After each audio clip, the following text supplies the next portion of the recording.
said barbecue tips.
Alright guys, I'm just running the intro or whatever, and then I'm gonna kick it off in a second. Well, it's already live, so it's just we muted in the background.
Yeah, let me switch over right fast. Hold on 1 second.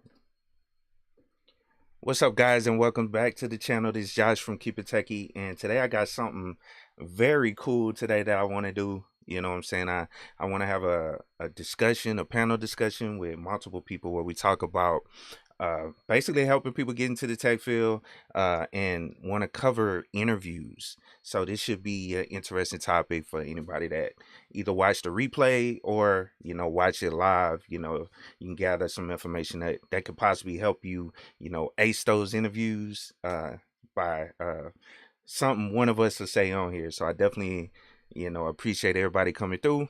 Shout out to everybody in the chat. Let me go on and bring up my guest.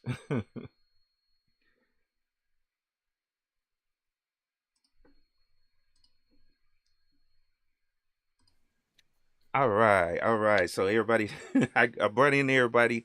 Y'all go on and introduce yourselves. Let's start with Professor Black Ops since you're up at the top. Go on and introduce yourself to the crowd. My name is Professor Black Ops. A lot of people know me. Respect to the panel. I'm the oldest, so I'm gonna call myself the Godfather. I've been in IT for 30 plus years. I was teasing my man Xavier, Godfather, KeepItTechie. Everybody's in the box. So I've been in IT for 30 years. I've been in cybersecurity for 15 years. I got an MBA. I got my bachelor's in computer science in 1990. So a lot of people weren't born then. So I'll just leave it at that. Well. Cool. Welcome. Yeah, and I interviewed Professor Black Ops like multiple times on the channel. Awesome guy, man. Brings a lot to the table. So I'm definitely excited he was able to come through. But next up, Cheryl. How you doing? Hi, Josh. Hi, everybody. I'm Cheryl Abram. My channel is called Person Centered Cyber. I am in policy, okay, and I love policy, cybersecurity policy. I actually came from HR. I'm a hypnotist, a social worker, all of that stuff, and I bring all that with me to the cybersecurity field. So thank you so much for having me here, KeepItTechie. I appreciate it. Yeah, no problem. Yeah. Yep. Make sure y'all subscribe to Cheryl's channel. She puts out great content as well. So also go ahead, Xavier. Hello everyone. My name is Xavier D. Johnson. I run a company called We Help You Secure. It's a full service cybersecurity company. Got about 10 years cybersecurity experience, about 20 years tech experience. So just hanging out, enjoying. Thank you all for having me. Cool. Are you planning on coming to one of those conferences coming up here in Las Vegas? Oh, most certainly. Okay. All right. Hey, we're gonna have to have some drinks, man, or something. But yeah, appreciate you coming through, bro. And next up, we got the big dog, KeepItTechie. What's up, man? Hey, what's up, man? All right. Everyone's having a good day. So a little bit about me. I come from a non-traditional IT way. What does that mean? Like basically, I don't have any college degree. I didn't go to college. I dropped out of college and I went into IT the non-traditional way. I have a restaurant background. So I've been in restaurant for about 12 years. Then I transitioned over to IT. I got my CompTIA A+. Then I started working as a field technician for the DOE, Department of Education. And then I worked for Apple as well. And I worked a few different jobs, working for an MSP company. And I worked also for C-level executive folks and hedge funds. And I've been in IT support for a while, and I did help desk. Now I'm actually in a new job right now. So I do infrastructure support. So I deal with VMware, I deal with Citrix Cloud, I deal with AWS, I deal with Azure and a bunch of other stuff. I don't work cybersecurity, but I have a lot of friends in cybersecurity. And yeah, that's a little bit about me. So yeah, cool. What's up? I mean, I appreciate you, Kev. Now, go ahead, Tam. How you doing? I know you just got off live, you know what I'm saying? I did just get off live, and then I got another one after this one that I got to do. So I'm Tamika Reed. I am founder, co-founder, however you want to chop that up, for Women in Linux, where we talk about getting into tech from an infrastructure perspective. And the reason why I chose that is because I've been doing Linux or in Linux or working in Linux or around Linux since 2000. And I often see every time that we get to talking about tech, for us as Black people, it is always about coding. It is never about all the other avenues in which we can go in. And infrastructure, I think, is one of the easiest ways to get in that has the longest running series ever. I don't care who you are, AWS, GCP, Oracle, whatever, you always going to need a bare metal machine. The tornado clouds, the clouds are not the clouds. It is a bare metal machine. You're gonna always need those things. So why not learn from that perspective when we're talking about it and what that can lead to? That could lead to so many different avenues. And that's what we do over on my channel. Particularly, we focus on DevSecOps. However, I also talk about accumulating wealth and also making your money in tech, investing in other places. So that's what we do every week. Make your money. I promise I told everybody backstage, I'm not going to talk about money. I'm not going to talk about what these jobs pay. We're just going to be nice today because that's what I have it in me. God has put it on my heart to be nice, and I'm going to be nice today. Thank you, Tim. Thank you, Tim. But nah, hey, it's all about not all about the money, but that's the important part of IT. Yeah. So, you can throw it in there if you want to. I mean, I know, don't go against God though. I don't want you to go against God. But, nah, I appreciate you, Tim, for coming through. And, next, Gabe, hey, what's up, man? Going on, Hey, introduce hey. yourself. Everybody It was should know good. Can you you hear over me there. well? Yeah. Really? Yeah. Yep. No, man. Okay, I'm happy you can hear me. And yeah, my name is Gabriel Agbarucci. Kind of following kind of Kev Tech's kind of introduction. I kind of a little bit of my background. I come from more of a traditional engineering background. My undergrad is in electrical engineering, and I transitioned into nuclear. Was working in that field for a bit, specifically at a nuclear plant. And then Stuxnet and other viruses and other cybersecurity events happened around the world. And that pretty much changed the trajectory of my career from more of that traditional engineering to more of the cybersecurity within industrial environments. So I pretty much took that show on the road, eventually transitioned into consulting. And now I work as a ICS OT, and maybe we can talk more about that as we have discussion, cybersecurity manager. So I work for a very large technology consulting firm. And I have a YouTube channel. It's fairly new. I started at the end of February, and it's called Struggle Security. And I think that on my channel, I cover, and kind of my tagline is that normalizing struggling in cybersecurity, because it's a struggle at times, right? I mean, whether it's talking about job interviews, what we're going to talk about now, or even delving into some of those technical type of concepts, I really try to make it bite-sized, quick, and things that provide people with resources who want to get into cybersecurity, transition into cybersecurity, or if you're a veteran in the game. So that's my channel, Struggle Security, and just happy to be here on the panel. And Josh is my guy, so I'm always showing up when he makes the call. So happy to be here. Yeah, appreciate you, Gabe. Appreciate you. So let's just dive right into the topic. First, let me shout out a couple people I see that's in the chat. Maddox, good to see you, man. Savage Scientist Programming, good to see you. Canna Newbie, Lovely Angel Lady. Shout out to my wife. Engineering Cannabis, shout out to you. Textual Chatter, man, you got the link, bro. If you want to come up, you can, bro. Crackbot, weird name, bro. I'm just playing. Shout out to you. Miss Phoenix, I see you. Before the Billions, I see you in the building, man.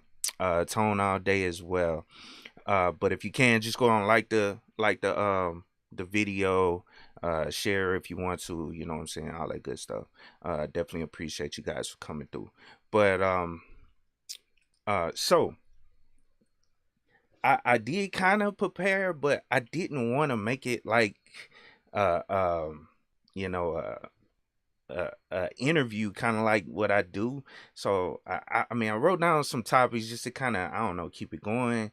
But you guys are more than welcome to just chime in with whatever you want. I want to make it like a conversation. I don't want it to be like super formal or whatever. But let's just start with this. How do you guys prepare for your tech interviews? And you could just, anybody could just hop in at whatever time, and or if you want me to start, I'll start. I can take a stab on Okay. how I prepare. Okay. Normally I read through the job description to see actually if it's products on there that I'm not familiar with. And then I'll go out and look up those products and see if they have like an open source version of those products, so I can gain some insight for myself on how a product would be used. but I'm also looking at a 50,000-foot view of how that product is integrated in that company or that particular team, or how a customer of that particular company would use it. Because I'm just one of those people that I need to know how that product works, right? Does it have a database? Are they looking at it for a security aspect? Any security vulnerabilities with it? How are they handling that?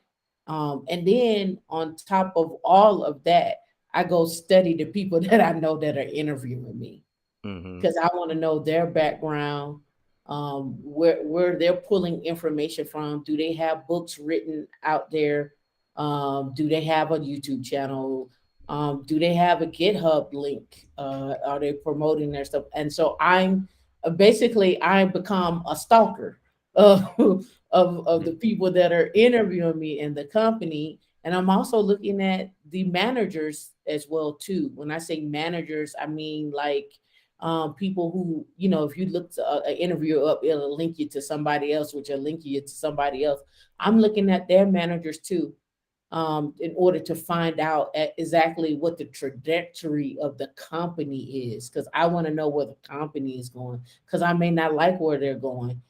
They may be in a place of transition, and they're actually hiring a new team and they fired the last team, or it could be a number of things. So you need to investigate the company just like people investigate you and run your credit. They got credit, and that credit is a social credit. So you need to run that too for them. And those are just some key things that I look at when I'm looking. And then there's also, again, preparing like mentally and typing and so forth and so on. But I turn it over to other people because I know other people got other things to say. I'm shooting that over to everybody else. Well, I guess I follow Tam. I don't feel like I'd be doing my proper research now. She dropped a gem. Being older, my network is how I get jobs, to be honest. Like my last 3 jobs, I done interviewed. Somebody reached out to me, said, I got a spot, PBO, do you want it, right? But that's out of it. Unlike Tam, I'm not stalking. They know I'm a high dollar guy. They know how much money I need to make. So I don't really interview like that as much anymore. I feel like I'm shortchanging myself. I was taking notes while Tam typing. She was talking about trajectory of the company. Right. I'm not going to be there that long. I'm old. I'm just trying to get my bag. I know where my bag needs to be. I'm just popping in for a little bit. This is my skill set. Do you want me or not? So that's all. And I'm throwing it back to the panel. I keep it short and sweet. Shout out to Tam. She's like you said, stalking them. I'm just saying, this is PBO. This is my dollar amount. Do you want me? I'm actually the same way as Tam, to go to this conversation actually. So I you guys don't know my background. I did 4 years in NYPD. So before I got into IT, I did the NYPD. So I do a lot of investigation on a lot of different things. And when I go and I look at the job market, I look at the job description, I look at the company, I look at who the manager is. I stalk the living hell out of them on LinkedIn, see who they are, see what they have, see their skills, see what they're asking for. Then I actually go, because I have a big LinkedIn. You guys know I have a big LinkedIn. I just go and reach out to a bunch of people that I know about that job. And I'm like, okay, so is that job, they're hiring for that job? Is that a new position? Did someone get fired? What happened here? So I go and do my investigation on that. And then after that, obviously you got to prepare for the job interview. So then what I do is I prepare like a couple of questions I'm going to get ready to ask the person that I'm doing the interview with, because like what Tam said, 100% agree with her, is it's a two-way conversation. You want to see if you feel well with them and if they feel well with you. So obviously you want to get your questions in place. Make sure you ask the right questions. Make sure you know that company is the right company for you, because the last thing you want to do is you want to go into a job and then that job sucks, right? So you want to make sure you do your due diligence and do all that back end stuff, and just make sure you check the website, make sure everything is right before you go into that job. So that's my 2 cents. I'm actually on the contrast side, very much like PBO, where I don't really prep too much for technical interviews. When they do come up, if I am, even if I'm getting hired through my network, when we get to that phase of the interview, typically I know what I know and I don't know what I don't know. And I'll use that as a benchmark for if I'm actually a good fit for the organization based on how they're interviewing. So of course, when thinking about my next opportunity, things like the tech stack, things like, you know, the type of organization, if they're in growth or not, all of that actually comes into play with if I'm even going to go through with up to the point of a technical interview. By the point that you're actually, you know, seeing if I'm qualified for the role or not, I've already made the decision on if I actually want to be at the organization, because I won't waste anyone's time. And then depending on the type of organization, depends on the kind of work relationship there is. If it's something small, maybe they can't really afford my usual rate. Maybe we'll do a business to business or a corp to corp type of situation, and I'll still have that back pocket. I can manage it, you know, grow the organization that way. Versus if it's something that's very, very corporate, big, like an insurance company that wants me to be internal and work on this thing and lead a team, etc., it comes down to, okay, how much of me am I willing to give? So before we ever get to the technical interview, we've made those types of decisions. And then, you know, transparently, I've outright failed technical interviews. And that's allowed me to know, A, maybe I'm not ready for that type of role, or B, these are some of the gaps that I have in my current skill set that I need to go brush up on. And then in my next opportunity that I go to, you know, interview for, I'll have that kind of in my back pocket to say, I've learned that over, you know, over a period of time.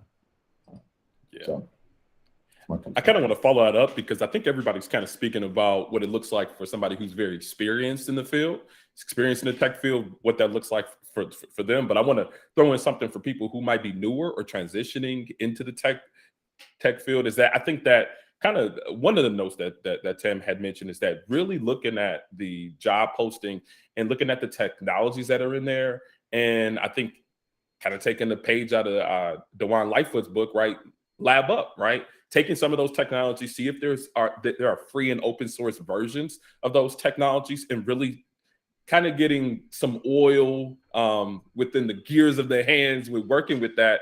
And two, having a story for all of the things that might be the experience that's necessary. So, right, some job postings might speak about threat intelligence, more specifically cybersecurity. I mean, you having a story in your ability to understand what are the threat intelligence feeds, what websites do you go in to get your cybersecurity news? Do you have a Twitter handle, and are you connected to other cybersecurity professionals on the internet? Those are some of the stories and some of the conversation that I think that would be very good for people who are newer to the field. And two, typically when you make it to the technical interview piece, that's when you already passed the first part where you're talking to the recruiter, or you're talking to having some introductory conversation with the hiring manager. One thing that you want to do is that if you know the technical interview is coming up, ask them specifically, are there areas or technical areas that I should focus in preparation? Don't be scared to ask them what you need to prepare for. I know I've done that and have found a lot of value in that. So that's more for people who are newer in the field, really getting down that job posting, and also asking the recruiters and hiring managers what you need to prepare for the technical interview. I think that you can find some success there.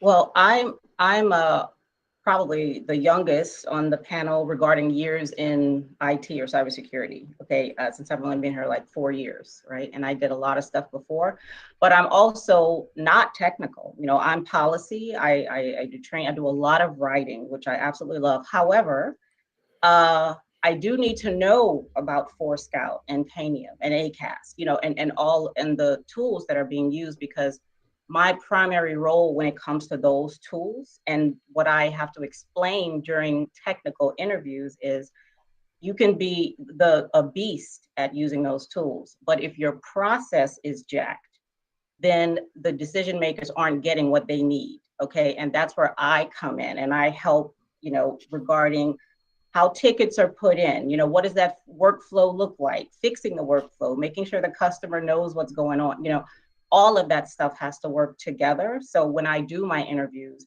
I give stories, you know, about that, you know, about process improvement, business process reengineering, all of that, which is too a part of cybersecurity. Yeah, I agree. yeah, with that's that. cool. And let me add a little bit as well, because Gabe kind of hit on what I was planning on covering as well. Like, I mean, Uh-oh. just I mean, preparing for it, you know what I'm saying, and the whole lab everyday thing. That's something I try to talk about or highlight on the channel as well. Um, just making sure you prepared for the interview. You know what I'm saying, and this is something that I'm currently doing now. So I seen textual chatter in the chat saying he's preparing for interviews as well, and I am as well. I got one actually coming up this week, and that's kind of what prompted this whole conversation. Um, to because it's just like what I'm doing right now. I mean, I'm talking to a whole bunch of professionals that have been in the field and that have went through technical interviews just to get their perspective. You need to do the same. You know what I'm saying? So that's why what Kev Tech brought up, having a network, is important. You know what I'm saying? So you can have discussions that can help you prepare for your interviews as well. Just by understanding um, or at least just asking questions on from other people and get their perspective on how you should prepare for it as well.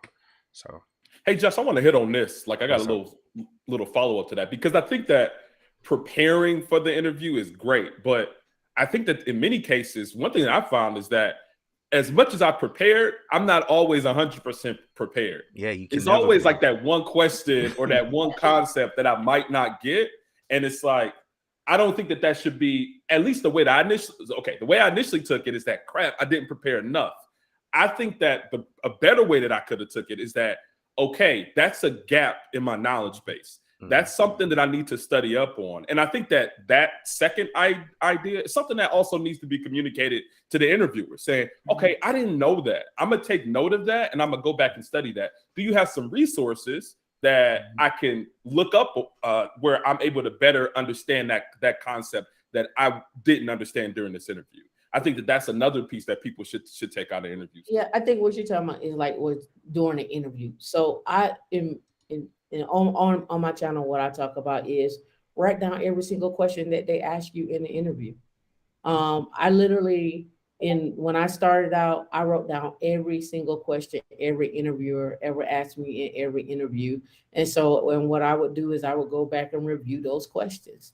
And after a while, if you start interviewing, you'll start to see some similarity in questions.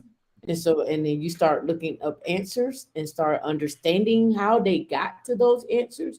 And then you start realizing that it is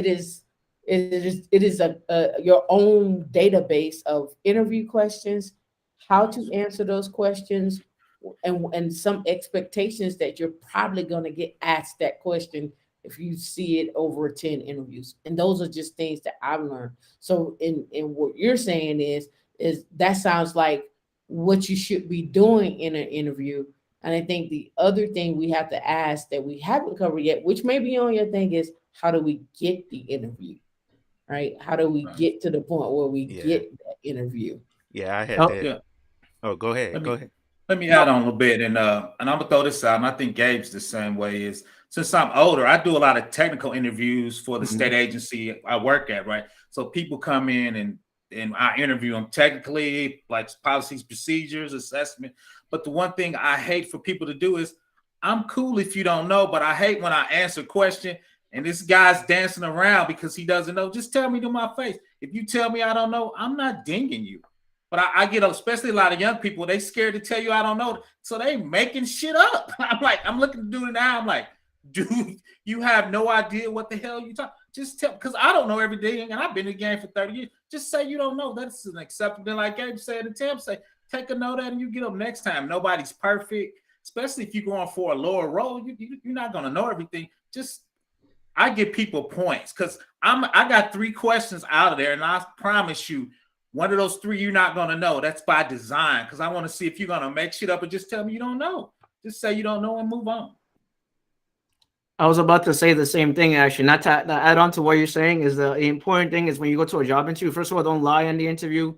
The second thing is say that you don't know. Don't be afraid to say I don't know. If you say something like, I don't know about that technology, or I'm not familiar with that, but if I don't know something, I would just Google it, right? You say I Googled the answer, or I Googled that problem, or Google that thing. Don't be afraid to say that. Like, no one's gonna get mad at you if you say that. Just be honest, and at the end of the day, if you're honest, and maybe they'll give you the job because you're honest. Like versus someone that is lying and says that they don't know anything, they start making them a bunch of nonsense. So just wanted to add. That knocked with me. That knocked a lot of people out of my time because I got, like I said, I got a question by design that you're not gonna know. I got some weird questions that I know you're not gonna know, and I'm just gonna see if they, like I said, I promise you, 75% of the people panic and start making shit up. I'm like, dude, just say you don't know. Exactly. That's important to be honest. You know what I'm saying? If you don't know something, just go out on it and say it. Don't just dance around it. You know what I'm saying? And I ain't gonna lie, that kind of goes into some of my horror stories, or one of my horror stories that I was gonna bring up as well. But I won't touch on that yet. But let's roll back like what Tam was saying. Like, I mean, try to. Well, does anybody else have anything else they wanted to say? Yeah, Oh, I was go ahead. I was Go gonna ahead. actually push back on. So saying I don't know. Here's my thing. Saying I don't know is fine, but if you're coming into an interview and the job says that you should have at least, say, 5 to 7 years of experience, and I'm asking, and you say you have 5 to 7 years of experience at AWS, and I ask you what an EBS store is, and you tell me you don't know, Yeah. I got questions. Oh, Yeah. that's fine. It's fine. I got questions. Right? I agree with you on that. I'm talking about someone that's brand new. So if you're brand new, you can say but that. I okay. got there. But I'm Yeah. speaking of, I've conducted interviews where people say they have 20 years of experience in Linux or in Active Directory, and then I asked them about a GPO or asked them about something with Linux, and they have all these years. And I'm not knocking them for saying they don't know, but if you got 20 years and you say I don't know to every single question, or I will Google it every single question, I just have questions. Yeah, You lied on your resume, Tim. We ain't talking They about just don't that, get the Tim. job. Yeah, you I don't mean, get the job. You lied on your resume if you got to do all that, Tim. Did they lie, or are they nervous, or are my questions not accurate enough? Am I not saying it right? Well, that's a good question. If you ask me a question and I'm a little confused, I'm gonna ask you to clarify. I'm like, okay, you EBS, are you talking about an instant store? You talking about Elastic IP, so it's it's going to be permanent to that. So when you reboot, so if I'm in the game that long, I should be able to say, are you talking instant store? I should be able to ask you to clarify that then, right, Tim? Man, I don't know. I don't care what level you at. If you don't know, it's important to say you don't know. Right. In my idea, like you just, I say you don't know. I agree with you, Gabe. But we also have to also look at people who say they have all these years of experience and don't know. They don't know the answer to a series of questions. Like they don't know anything that they're coming in for, that they say they have experience for. They ain't got 20 years of experience. They need to come and lab with you or something. That's another problem. You can't say I got 20 years of experience and I don't know anything. That's a different. But what I'm saying is I've been in interviews and that has happened to people. And so me as the interviewer, let me tell you what I do. I say, okay, well, you say you don't know, and you said you would look it up. I'm gonna give you 5 minutes to go look that up and then come back to me. Oh my God, I will leave. Oh no. I'm gonna click off. Listen, I'm gonna click off that interview and leave. No, listen, I'm gonna give you the time.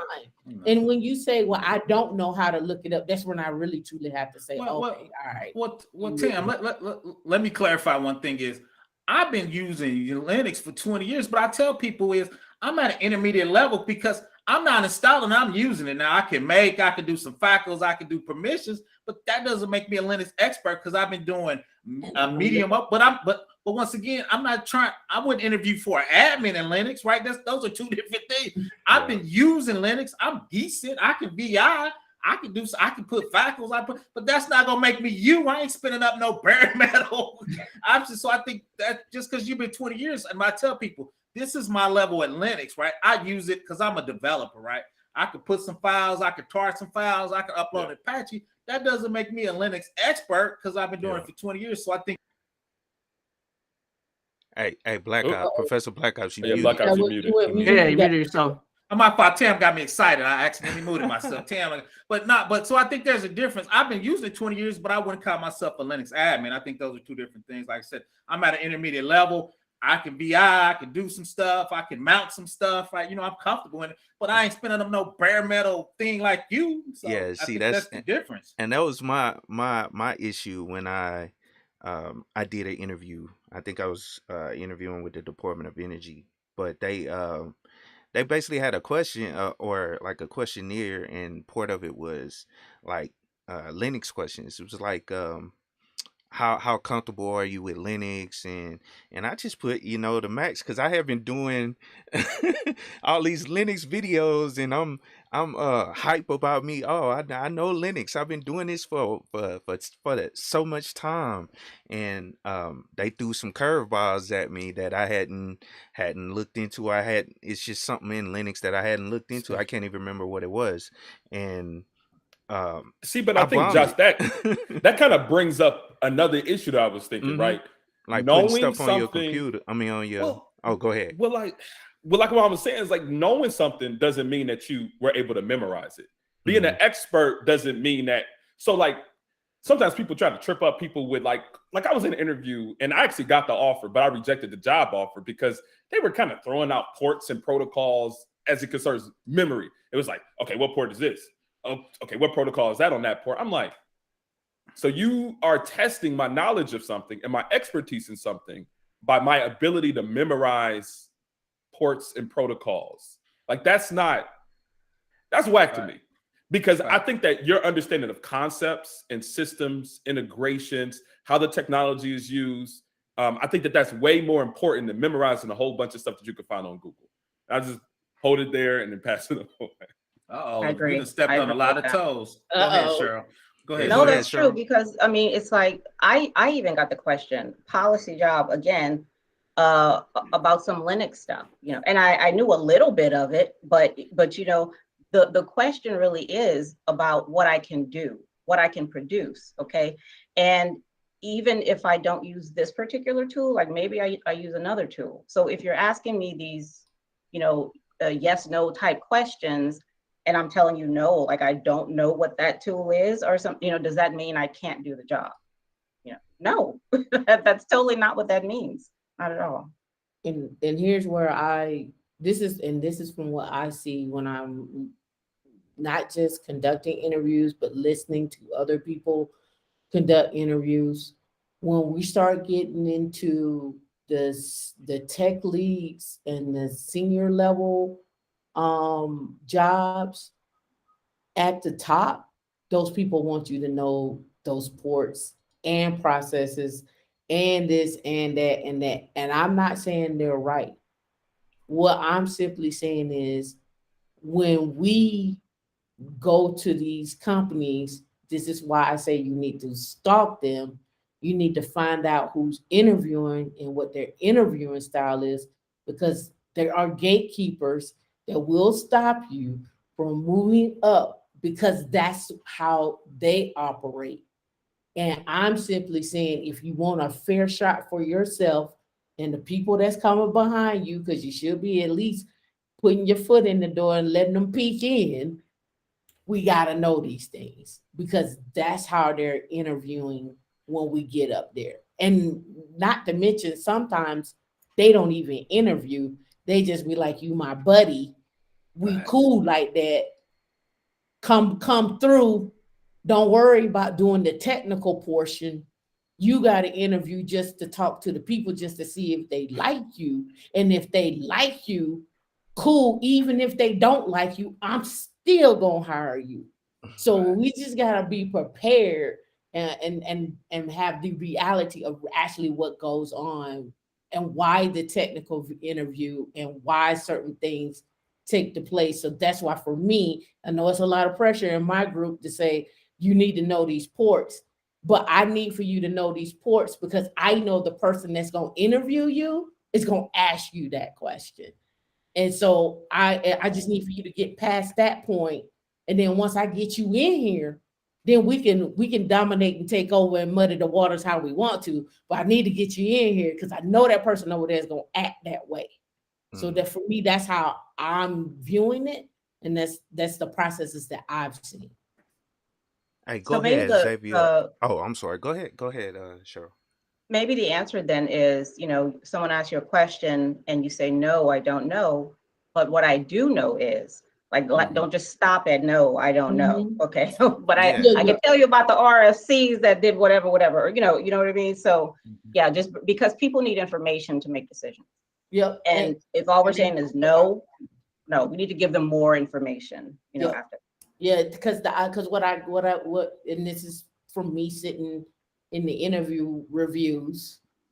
In the interview reviews is, oh, they said I don't know, and they didn't go to the next level to try to tell me how they would figure it out, and they also didn't seem too confident in how they would look it up. So that's why I give people the opportunity to say, hey, take 5 minutes in the interview with me, look it up and get back to me, because now I know you know how to go get the information. But if you come back to me and say you don't even know after I give you the 5 minutes, then that means when we get on to the next person, they not gonna give you that. There's no love. There's like, nope, you don't know. They out of here. We don't even need. I even been in interviews myself where they asked me, it's like, do we need to stop the interview? Because I don't think you know enough to continue to go on to the next one. I said, please don't insult me like that. I just don't know this part of what you're talking about. And I said, from what I'm hearing from you, I don't think you do either, but don't be offended by what I just said. I still want to continue on. Don't take my stuff as everything. This is just me having fun and jokes. Mm-hmm. Yeah, hey Xavier, it looked like you wanted to jump in, man. Did you have anything? I've been seeing his mouth move. Yeah. But that's why I'm pausing. I feel like I'm stepping on the young guy's toes. I'm pausing, waiting for Xavier to say something. I have a very non-traditional approach to looking for work and how I think about employment in general.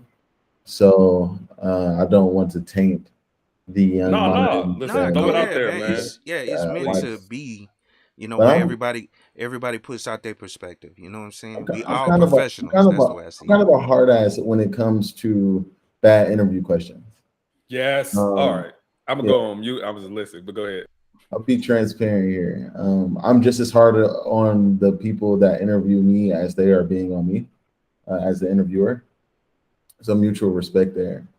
So when people act like, I've had questions around, so I've taken all of the approaches.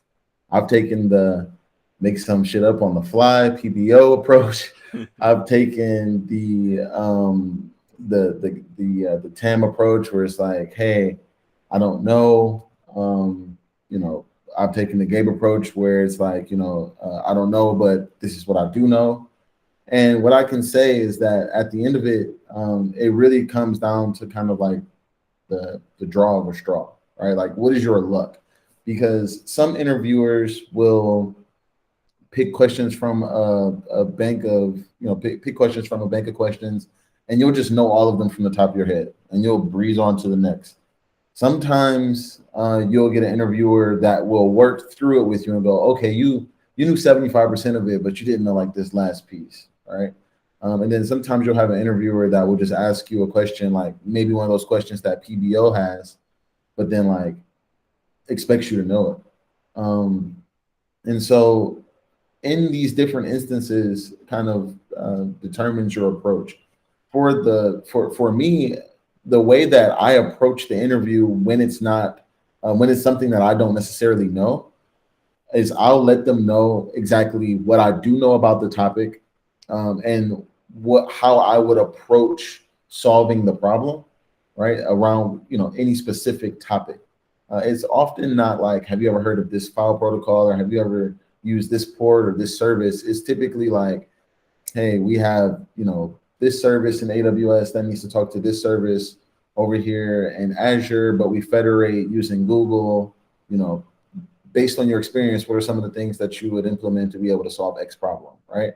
And I may not use the exact stack that they're looking for. I may have never used Azure or Microsoft for federation or Google for federation. I may have never used this specific AWS tool, right? Even though I'm AWS certified, right? So I will give the interviewer my approach to the specific problem. Hey, AWS, what are some facts that we know about them? Highly documented, some of the best documentation that's out there. So I'm going to let the interviewer know. First thing I'm going to do is figure out exactly what I can and cannot do with this service and why. Not because I don't know what the service is, even though I know I don't know what the service is. The reason why I'm doing this is so that I can do it one time scripted and Ansible or scripted in Chef or Puppet so that I never have to do it again. Right? Because I have the knowledge, the experience to be able to be like, oh, here's a reason why I need to go and look it up. It gives me an excuse to go and look it up and make sure I understand all of the API calls. So I've taken a situation where it could have easily been I don't know.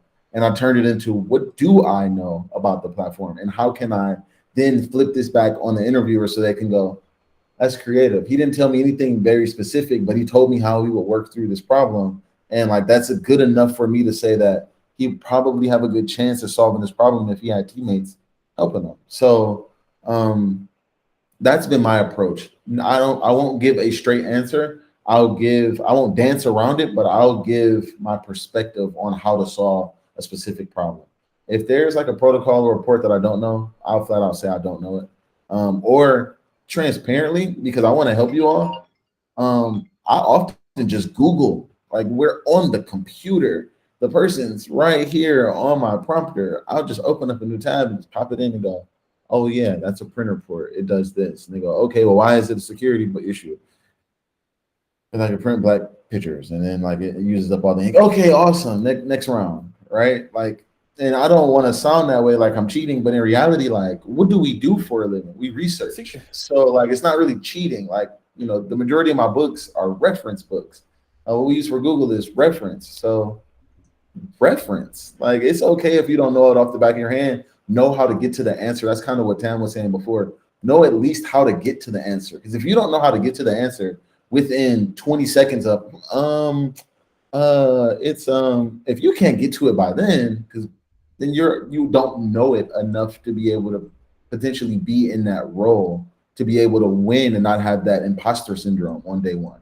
Because even if you Googled your way through the interview, you're probably going to Google your way through the first week. You're probably going to Google your way through the first quarter. And eventually you'll be doing this thing for 20, 30 years like PBL and being like, I mean, I'm a developer. I use Linux for development stuff. I know how to tar because he's Googled how to tar enough, where he doesn't need to know any of the other flags. He knows the tar flags that works for him, right? Same thing with like me and Gabe with Nmap. Of course, we know what the different flags mean, but we have like one or two sets of flags that we're going to run transparently for any particular port, right? If we get into an interview and they start asking us to break down each flag, well, we're going to tell them about the flags that we use. And then that'll buy us enough time to pull up the man page in our command line and be like, oh yeah, and then this flag does this, and this flag does this.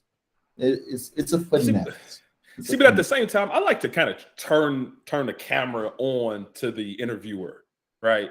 Like, why are they asking these type of questions?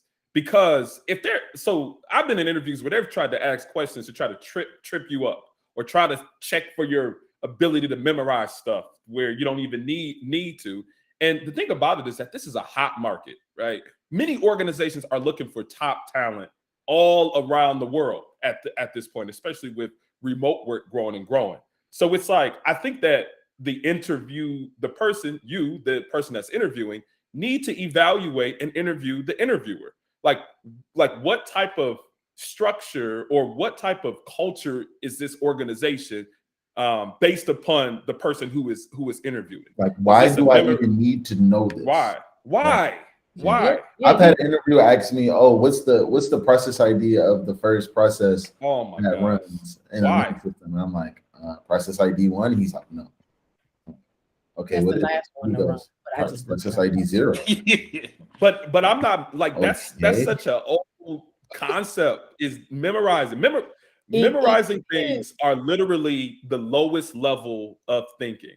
Memorization. A parrot can memorize. There's even old technologies, tape recorders, and I don't know if you all remember that that one from Home Alone that everybody used to buy, but like the one from Christmas, that is just memory, right? So memorizing, if I'm coming into an organization and they're requiring me to memorize a whole bunch of stuff, I think as the interviewee, you need to evaluate if that's somewhere where you actually want to work.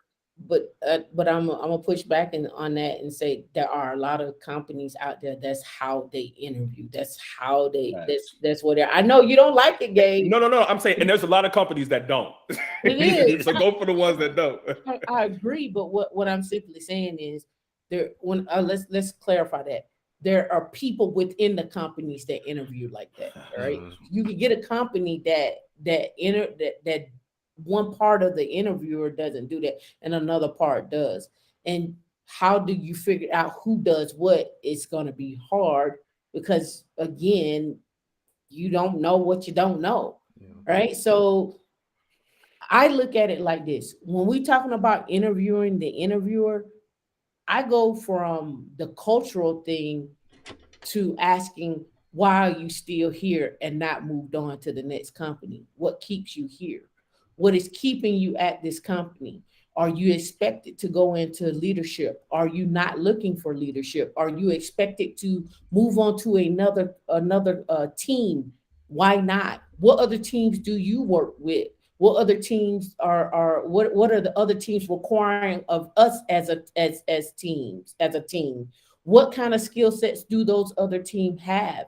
Can I acquire some skill sets from those other teams? Like when we interviewed, I interviewed back because I want to know what my flexibility is when I get inside the company. Can I go work on this other team? Is that what projects do y'all have coming down the pipe? So again, when we talk about ports and protocols, it's also, again, I'm going to take this out of share systems and processes. What do they have in place? Has it not been formed in terms for me to level up? Do you not have that? So I hear you, Gabe. It is a game.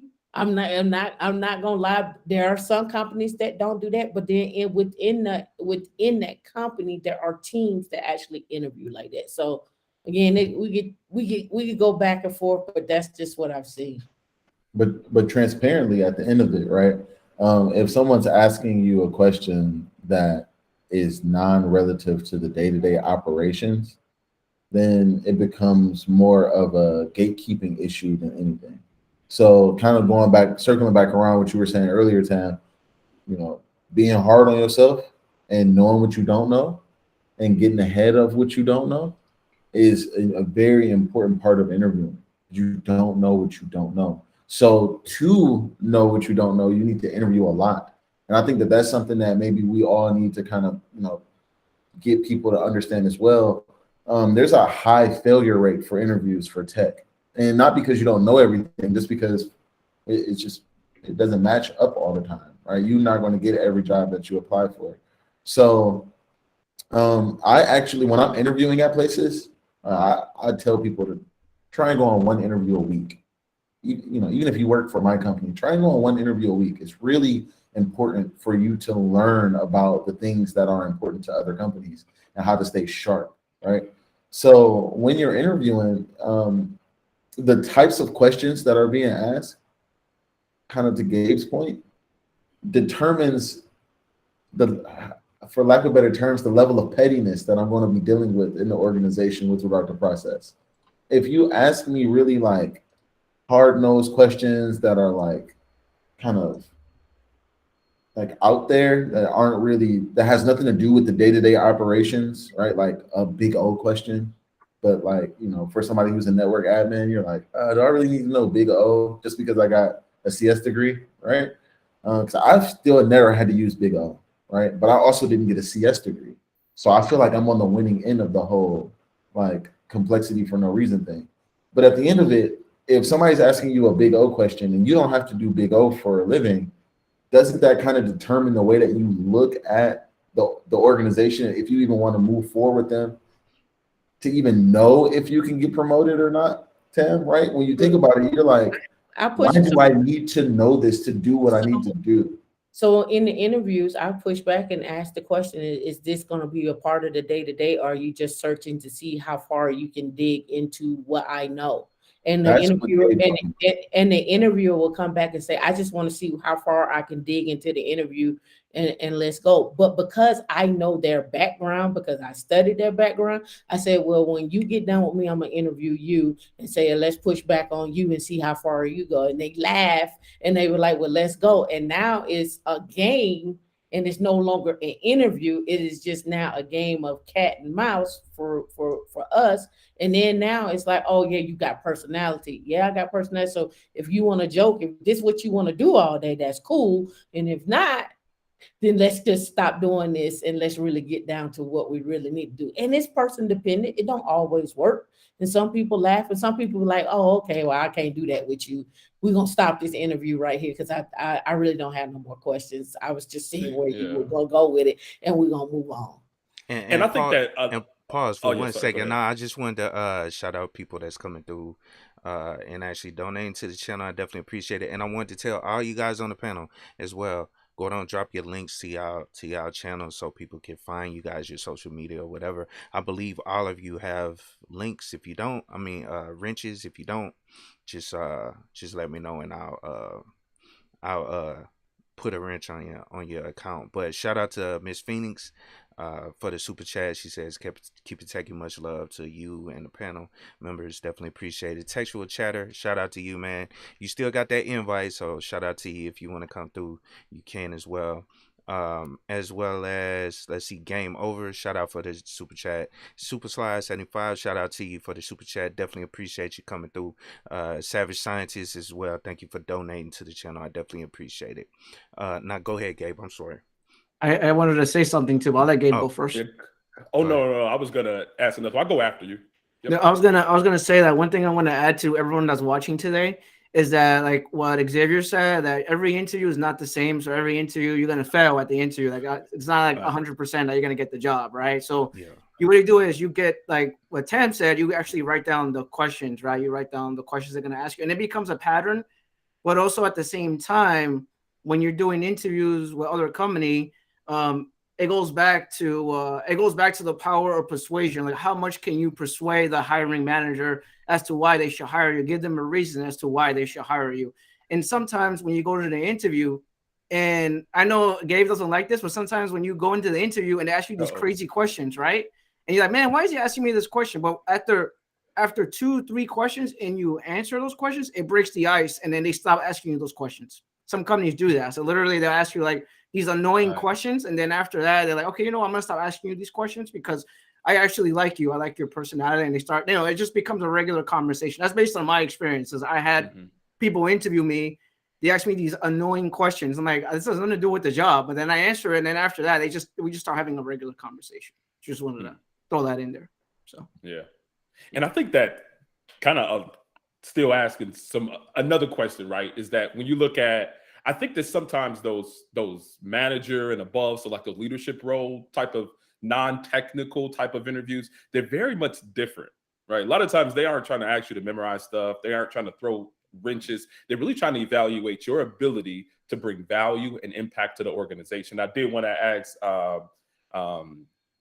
person-centered cyber, has she noticed wrenches being thrown in the non-technical role interviews, or is it similar to this? So what I notice is it's almost like you know how Henry Ford said, if I would have asked them what they wanted, they would have asked for faster horses. What I notice is like it's almost like they don't really know what they want, you know, which is why it comes down to providing enough information and giving, demonstrating how you can come to solutions. And because a lot of times, like, they really don't, they when I worked in HR, like, I know what they do. They take an announcement that they had before, they might modify it or something, and then they just put it out there, not really sitting down and talking about, this is actually what we need in this position, or, you know what I mean? So because there's a lot of that going on, like, you really have to go above and beyond even what they're asking you, and give them information that they, that they can use, to make a good decision, not just a decision, but a good decision, which would be to hire you for that position. So no real wrenches or anything like that. I just have to more like storify what I'm saying and give them more than what they're asking for. Storify. I like that. Storify. I'm feeling that. I'm just gonna chime in a little bit because I'm the oldest, and I used to think people, because I was the only black guy in the room, so I thought people were going to try me mentally, right? So I thought people were going to see if I'm a fit. So I took offense. I memorized everything because I'm gonna show you how smart I am.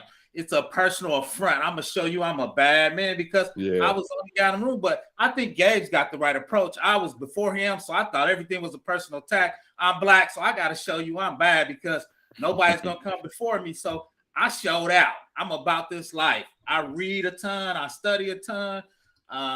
I know what I don't know because when I started reading AWS, I'm like, damn, they got 250 services. I got to roll my sleeve up. I got to get it right.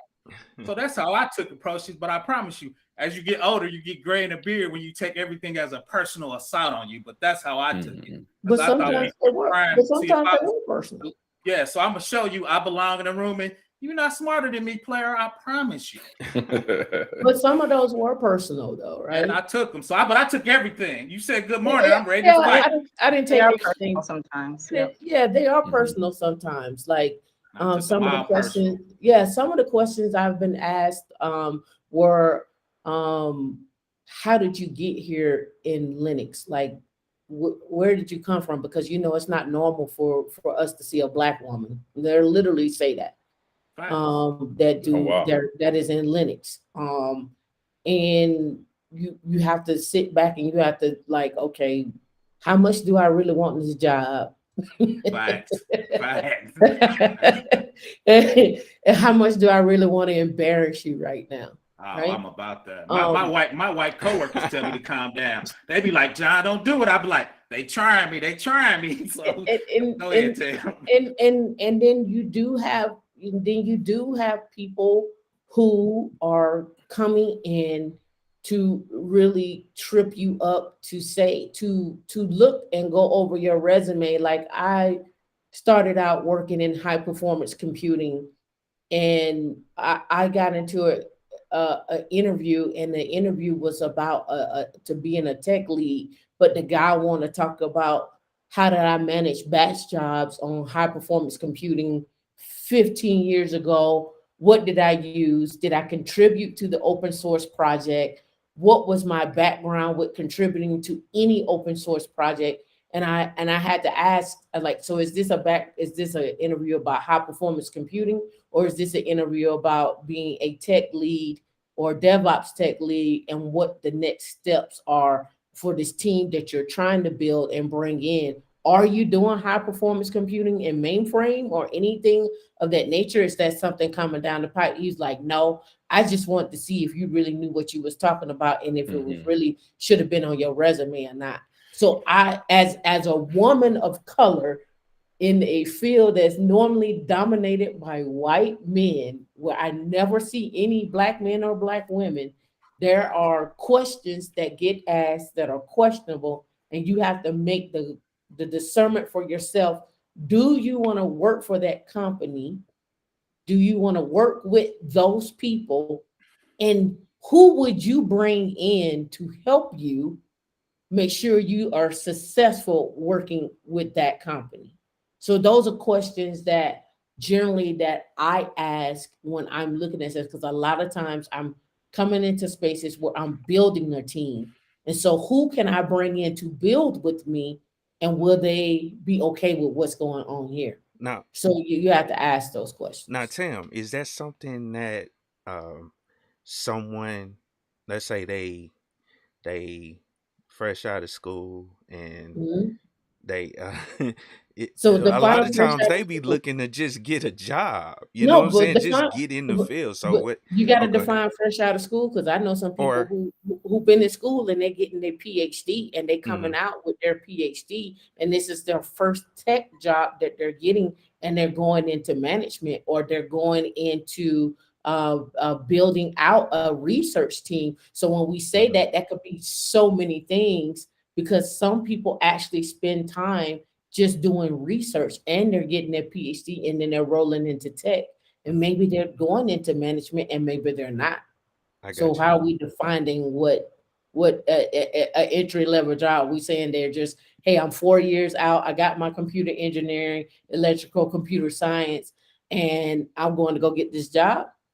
Stop being elitist. Let's go with search. Stop being elitist. Being I'm just elitist. joking. I'm joking. I think Josh is just talking about people fresh out of undergrad. Yeah, or fresh I think out he's talking of. about fresh You out gotta of undergrad. believe- I'm poking her. I'm poking the I got- bear. I'm I poking got- the I know multiple people that do multiple things. So bear. So you can talk about fresh But out a of lot of undergrad. a lot of people that's not, that's like just getting into the field. They may not even have any college. They may have like 1 or 2 certs, like A+ or something, and they're just Get you- going for like a entry level help desk position or whatever. Mhm. Is that should what you're talking about? People looking at, or yeah, I don't know. Should you I be mean- really focused on that, or don't well, a lot of those I people are would. not really focused on Practice- that because they just want practice to makes perfect. get in. Okay, I Practice got you. makes practice makes perfect. Yeah, Start and that out kind of with- rolls into the next thing I Yeah. wanted to talk about, because I mean, you guys are hitting on all the questions that I wrote down, but I was gonna ask about, is it important, or how do you practice for the interview? Do you and actually Xavier brought that up. He was basically saying how you should do 1 interview a week. And I don't know. I just wanted to see what your thoughts on just interviewing for practice, or just for practice, and how do you know which ones are you? Well, I don't know. And I he guess good. let me. He said I think one y'all get interview. what I'm saying, right? Yeah, Yeah. he said 1 interview a week. I'm like, man, I'm thinking 3. Really? I'm doing 1 a quarter. Y'all got a lot of damn extra time. Man. I'm thinking Yeah. 3. I'm thinking, because here's the thing, Damn right? smart. When we're talking about interviews, right? We got to look at the levels. And when I say levels, meaning the person that's contacting you is interviewing you, and then they're gonna pass your resume on based upon that to the next person that's gonna probably be a little more technical in an interview, right? And then in some cases, I've had where it's just straight up the hiring manager, ain't nothing else. This is who it is. So for me, practicing on how to talk to different people that may be in the process is why I say the 3, only because you get a chance to hear fluff. And I don't think we talked about that a lot. You get a chance to know when people are lying to you automatically. You just be like, no, you're lying. So now I'm gonna ask this question, because that's gonna verify your lie to me, that you don't know nothing. And so I don't need to be talking to you. I need to be talking to X, Y, and Z.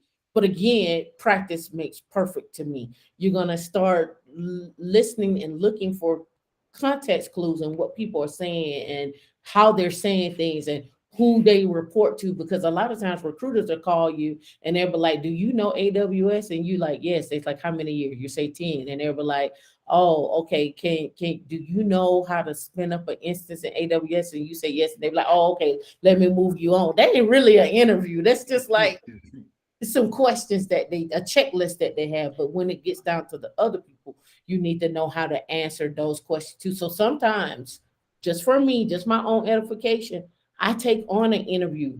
But I ask the question is, what is your interview process and what is your salary range? If your interview process is seven interviews, I don't have time for that. That's too much for me. So you have to do your own discernment on what time it's going to take, because that 7 interview could be a whole month. If somebody go on vacation, if somebody quit, Yeah. and they don't call you no more. So it's just different things. I'm at a minimum of 3. That's just me personally. Well, Tim, if you interview me 7 times, we gotta be at $500,000, right? The more interviews we got, you the money person, right? The more times I talk, my money gotta be going up. That's all I'm saying. If I get to 7, I need to be at Google. We talk your favorite word, 425 or some number like that. I do 7 interviews, but my number gotta be big at the end. I'm not gonna refer to salary range right now. We're discussing interviews. I'm trying to get you out there. I think it's also important to really utilize your network, right? Like utilize like platforms like LinkedIn and YouTube and GroupMe's and everything to look for individuals that work for those organizations and directly ask them what are the interviews like, right? Especially if they're part of that particular group that you're interviewing for. I think that's another way to start to prepare and understand. And also Google, right? Just like you can Google the answer to a memory question, you can Google to see if there are specific interview questions that come from this organization. Especially if it's like, well, I don't know if we're specifically talking about software engineering roles, but if you're talking about like software engineering roles like Blind and other websites, well, Leak Code, they literally have many of the questions that you can work through to prepare for what those interviews are going to be like. And I think also another one that I've utilized is practicing by doing, right? I do the interview, but then I literally every single time, I always ask for feedback. I ask for areas of improvement, and whatever that feedback is, that's an area that I practice on and really try to understand if that is a weakness or if this is just something impractical that the organization is requiring. So your network, Google, and also getting feedback from the interviews that you've already done. Those are 3 ways that I look at to practice also. Man, and y'all keep hitting on my questions that I was going to, because I was going to ask, because a lot of people, well, a lot of companies, well, it seems like a lot of companies, companies I've dealt with, you know, they don't really like to give feedback. But go ahead, Cheryl. I want you to touch on the point. I don't want you to forget your point. Go ahead. Well, I found that another really good way to prepare is to be the interviewer. Okay, because we feel like the people who are across from us interviewing us are like superhuman or something, or or what, they're of the same molecular structure as we are, so actually be an interviewer, interview somebody. And we probably do this anyway. We interview contractors, we interview boyfriends, girlfriends, put yourself in their shoes, because they have the interviewer, whether it's a recruiter or the hiring manager or whomever, there's a reason why they're interviewing you. They have needs. There's something they want that they're looking, and they want to assuage that need, so be in their shoes too, to see what it's like from that perspective as well. I was gonna say something actually. So if you guys don't know, I'm actually, like, outside of my full-time job, I'm actually a technical trainer. So what I do is when I do training with my students, I do mock interviews with them. So we do a lot of mock interviews. So usually what I do is I tend to give you mock interviews that are soft skills related and then tech related. And then after that, I give you feedback based on how you answer the question. If I see you struggling on something, like, you may have to work on that. We have to look at that again. So what I do is, what I tend to do with people is I tend to do lots and lots of mock interviews with me and with some other people around me. So then when they go to the actual job interview, they're actually less nervous, because you get nervous when you go to the interview. Obviously, you're still going to be nervous. But what happens is that because you did an interview with me, it's like you're doing an interview with me, not the person. So you feel more comfortable. You're not like, crap, Yeah. So we do a lot of mock interviews on my Discord, actually. So I do a lot of mock interviews. I tend to do, and I do interviews for free with a bunch of people. I just grab you, and yes. I may torture you a little bit, because I do like technical interviews and I break like a VM, and I'm like, okay, I need you to fix that right now. Like, figure it out. And you can't fix it. And then we just like, okay, I need you to take a step back. We just figure out why this is not working for you. And then that's how I do it. So usually I do interviews with people who will interview me, and we go back and forth. And then when I actually go to the actual interview, I'm a little more relaxed. It's not like I'm panicking, Yeah. Now, Kev, I wanted to ask you about this, right? Because so you do these interviews, these mock interviews, the career coaching and thing for free. What do you think about this explosion of career coaches in tech? Like, just a quick aside, I don't know if you want to jump into that, Josh, but what do you think about that? What do you think about that dynamic where people are becoming career coaches very early in their careers? They're charging for consultation fees at $50 for 30 minutes to just have a conversation, and they do these mock interviews and things. What do you think about this dynamic that's jumping into the field? So for some people, I feel like if they don't know what they're doing, then it's okay to do it. But if you know absolutely nothing about IT, it's not for everyone. Like, you should know your shit. So if you don't know your shit, then I'm gonna question you, because if you're doing an interview with someone and it's very misleading, and basically you're spending money on something that basically it's not gonna work. So I would want to know if that person knows their stuff. whoever is the coach, whoever is the mentor, because I don't want to have some random person that knows absolutely nothing about IT doing mentoring, and then when that person goes to the job interview, they fail and they waste their money. So yeah, so you that's got to something vet your that- career coaches, is what you're saying. Yeah, yeah. vet. You need to double check your career coaches. I do a lot of mock interviews. I do a lot of tech training, and I do a lot of just figuring out if the person is not BSing me when I do like tech interviews with people, because I a lot of nonsense with people that give me answers and stuff like that. So, like I said, you need to know what you're doing. Obviously, coaching is not for everyone. And you need to figure out that it's for you. Like if you're gonna help somebody, go ahead and help that person, but you better know your stuff.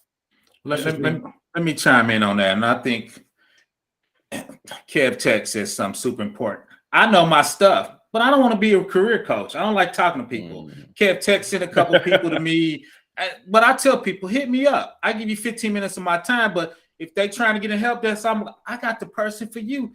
KeepItTechie is built for this. PBO is old and grumpy. I don't want to talk to you that much, player, but I'm going to send you to the right direction. If you need offensive, you a woman or anybody, you bare metal, go see my homie Tim. Her Discord is that. PBO, I will talk to you, but I'm not mentoring people. I got grandkids. I don't have time. I don't like people, but I'm going to send you textual tatters in the box. Shout out to him.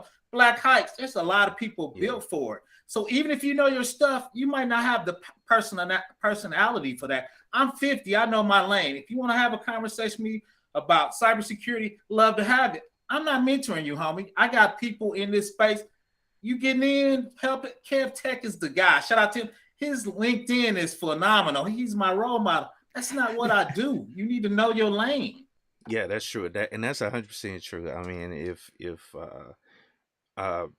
that's why I don't know. I like to, talk to you guys, and I've been meeting all you guys, and if you have something to bring to the table, I definitely send people to your direction.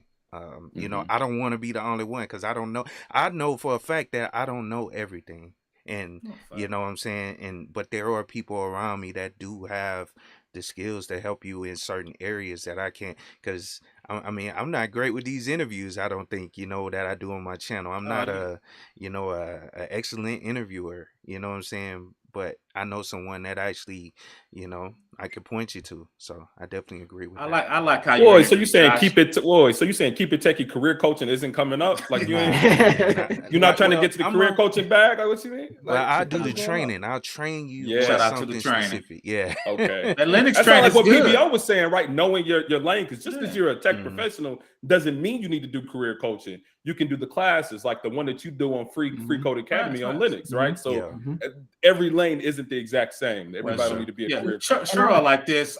I've been in the game for 30 years, and I got a new boss, but his boss I knew for 20 years. So he's giving me all this writing stuff to do, and it's funny. He said, "What you need?" I said, "Dude, I'm an okay writer. I'm not a great writer." So he's trying to stretch me out. You need to do it. I go, and the big boss comes around. She comes around. I said, "Big boss, do you let me do writing?" She goes, "More than a tip." She goes, "No, you suck at that." I go, "See, big boss, no, I'm not good at that, man. I stay in my lane, man. I can give you what goes in the policy, but it's a certain template, it's a certain tone. So that's why I tell people, don't disrespect technical writers, man. You need to know your lane. I'm not good at that. Now I can give you all the information going there. My tone gonna be off. Some of my tense is gonna be off. That's just not what I do. I'm 50. I told him, I know my lane. He started rolling out. I said, big boss don't want you wasting money, man. I do 4 things great. That's what I do, man. Yeah, and I do both. I do mentoring and I teach. So every Wednesday, I go over. We go over Linux, and then sometimes we may not be going over Linux. Sometimes it may be a venting session. Sometimes it may be like, hey, look, these jobs are coming up, and here's all the jobs that are coming up that I got 15 jobs open right now that I need to get people hired for, right? And then I may bring in somebody that wants to talk about, hey, we don't see nobody applying for Web3 positions that are Black. Can I come to your group and get some people for Web3? Can I tell them about it? Hey, we got 10 positions open in Hawaii, and we're looking for people. And so I bring in people from various things to touch. You don't have to listen to me, right? And I tell people all the time, you don't have to listen to me at all. I'm just giving you what I see and what I've seen in the industry and what people reach out to me for, and I'm giving it to you. And what you do with that afterwards is on you. But I just want to make sure you know what your options are, what the opportunities are, and how you can navigate getting into tech. Some people go the traditional route. Some people go to a community college. Some people go after the certs. Some people have networks. Some people got all those things and still don't use none of it. And would stay in a job and complain about it. And then everybody would come by and pass them by. So you got to get in where you fit in, seize the moment, seize the opportunities when they're presented to you, ask questions. Don't take it just at face value, but ask questions, do your own research. We love it, or at least I do, when you come to the table and say, well, I looked at this on your YouTube channel and I didn't went and did the research. I need for you to expound on it. We love that because that shows me that you took some time. You know what? I do. Let me introduce you to this guy over here who's hiring. And then they may be paying around 150 to 160. That may not be your lane, but here you go. And go, he's a good friend of mine. I'll prep him, I'll prep you, and you be on your merry little way. Good luck. Yeah, that's and don't discount what I said. I mean, I have mentored people, and I'm currently mentoring people as well, via email, phone calls, but I just never looked at it that way. I mean, or I never wanted that title, you know what I'm saying? I mean, I don't know. I So look at guys, it like when I spent 15 years in the Army, and mentoring is a everyday thing once you become a non-commissioned officer. You basically mentoring all your soldiers underneath you, and that actually starts at earlier in the rank as you grow rank. I mean, everything rolls downhill. The people that's lower ranked than you are responsible for them, and making sure they do what they're supposed to do and keeping things running the way it's supposed to go. So, we don't call it mentor. They never called it mentoring in the military, so that's why I never call it that. I just look at it like I'm helping people. I'm training somebody up to get them prepared for whatever they're trying to do. So Josh, let me ask go you, ahead. do you think it is you don't look at it that way because you feel like we need all the help we can get, or or is it a value thing? And I'll be honest, I go back and forth with that because I see so much of get into this boot camp, you'll get started and we'll get you here, blah, blah, blah, blah, blah. Right. So we see enough being thrown at us as a community, right? And when I say thrown at us, meaning a paid thing thrown at us, like go here and spend 16,000 or 30,000 and you'll get here in X, Y, and Z. The people who are already in the industry, who are working and have worked, we see like, or at least I do, we see it like, I just want to help the people. Like, you ain't got to do all of that. Here it is. Just come get it, blah, blah, blah. And then you got another little sector up here that's like, F that. I'm in the industry and I'm getting all your money too. And we're gonna do it. So I think it's a gate back to you. There is a power dynamic that is going on in tech where people are like, I can mentor you. I got a YouTube channel. I got my calendar set up. I got sponsorships, and I'm going to get all the money. And when I get done with that, I ain't even in tech no more. I'm just going to mentor people. So there is a sector out there that is like that. That is trying to get, now I don't want to say get to the bag, but they just want all the monies. And they just want to coast. So do you knock them or do you not knock them? You knock them. Nah, you're gonna have to knock them. I'm sorry, knock them.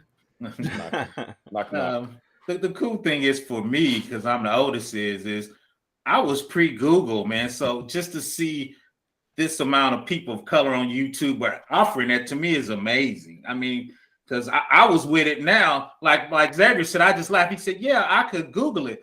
Dude, in 1988, you actually had to buy a technical book and lay on your stomach and read it for real. With no Google, you had to figure it out and know it. So for me, just to see this amount of people of color on there giving out information, but you are correct, Tim. some of it seems a little shady sometimes. So that's Mm. why I try to figure out people that I trust and vet them and send them to those people. Right. So that's that's my 2 cents on that. I agree, and I don't know. That's I guess that's one of the reasons I tend to just not really. Cause I mean, I've had people come to me, "Oh, you should have monetized that course. You should have put it out there for a certain amount." But I don't know. I just wanted the information to be out there for people, because I know there are other resources out there that are paid. You know what I'm saying? I just wanted to put it out there as a free Well, resource. I mean, That's the way I that's looked what at it. that's what Coursera and Udemy and a Cloud Guru and all of them did, right? Yeah. They took the very same information, and now you pay for it, and then we reference them in order to go learn, and they just make money off of it, right? So Yeah. it is something to be said that, okay, maybe my value add is monetizing my experiences and monetizing what I am teaching. Not to say that you're trying to strip the community of X, Y, and Z. It is just so I can keep bringing you that value add, because if I give it all away for you, when do I replenish that information for myself? So we have to change the approach, because let me tell you, the approach on the other end, when we start talking about ed tech, the approach there is billions. Our approach is free. So which one do we want to be in when we're talking about how we're taking our people to the next level and what it can be and what it is? And I agree with that sentiment. And Josh, like, we've had several conversations about that offline about monetizing our skill sets, because I mean, it's all about like time. People say time is equal to money, right? And a lot of times for us who have families, who have other things that we do outside of YouTube or our tech jobs, we're literally taking that time away from those things and dedicating it towards things as it concerns educating people about tech. And I think that the thing about it is that why not monetize all the hours that you put into learning that skill set, all the hours that you put into editing and putting into your videos, because people pay for what they desire, or people pay for what they value in many cases. And so I don't know. Gatekeeper? Does that make you the gatekeeper? Is the money the gatekeeper now? No. I'm attacking you personally. Are you the gatekeeper with the money charge? Let me tell you, the money is adequately paying me for the time that I put into this because of the skill set that I have. I get what you're saying, Gabe, but like, I don't know, and maybe I need to get out of this, but I mean, that's what I have a job for. So let me put that paid. You got 2 jobs? Hold on. YouTube job and the 5. You know what I'm saying? Okay, hold on. Let me put it to you this way that I do with my group. I want you to hop in too, Xavier. I see you up there getting ready, man. Let me flip it for you this way. Okay, so when we on my own tech stocks and jobs, I went over this a couple of weeks ago. We talk about assets. The one thing you have to understand, your skill sets are intangible assets, meaning they may not pay off right now, but they will pay off later. And the more skill sets that you keep adding to your repertoire or your toolbox will eventually pay off later. So the more that you do this, these are intangible skill sets or assets that you have that are going to pay off later. Okay, you gave out that Linux course on the first one as something to generate. You've generated a buzz, right? So now you come back and you follow through with the next Linux course on like, okay, now what you actually do in it, but now you charge them. I got you on the hook for the first one. Now I'm gonna have to charge you for the second one. But it paid off because you let that first one go for free. Now you come back and you get somebody with it. It's not that you're saying, okay, I'm going to keep doing this for free, because the moment you keep doing it for free and take it from me, people going to always think you're going to do it for free.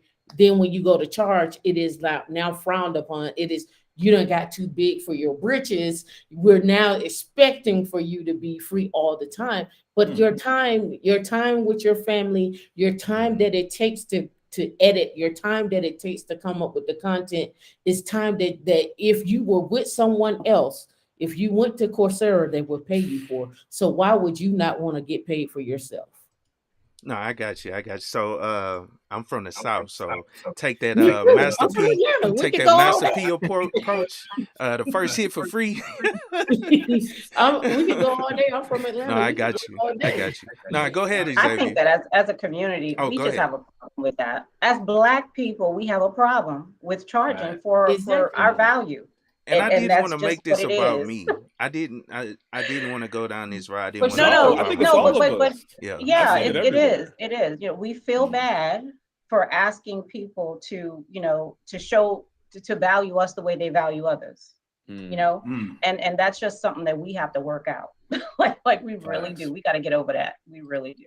Mhm. I mean, but even looking at a lot of these platforms, these are monetization platforms. Like there's literally a monetization structure around so many different things on YouTube and all other types of platforms. But again, sorry, Xavier, I know you're trying to get in there. I don't mean to butt in so quickly. But go ahead. Or No, anybody else. I mean, I don't know. I'm one of those types of people where I feel like, you know, you reap what you sow. Mm-hmm. That's just really what it comes down to. So I did a lot of free work before I ever got paid for it. A lot of free content before I ever got paid for it. And that's just kind of the way that naturally how this game works as far as tech. When you come from a position of passion, and then you're trying to turn your passion into a profession, you often have to show and demonstrate the ways that you actually provide value. And since no one finds value immediately, you have to give that value away for free to start. So, you know, of course, it's a little different in our community being, you know, Black. We don't have as many people in our community that even understands what we do to promote it or to appreciate it as much as maybe some other cultures do, other races, etc.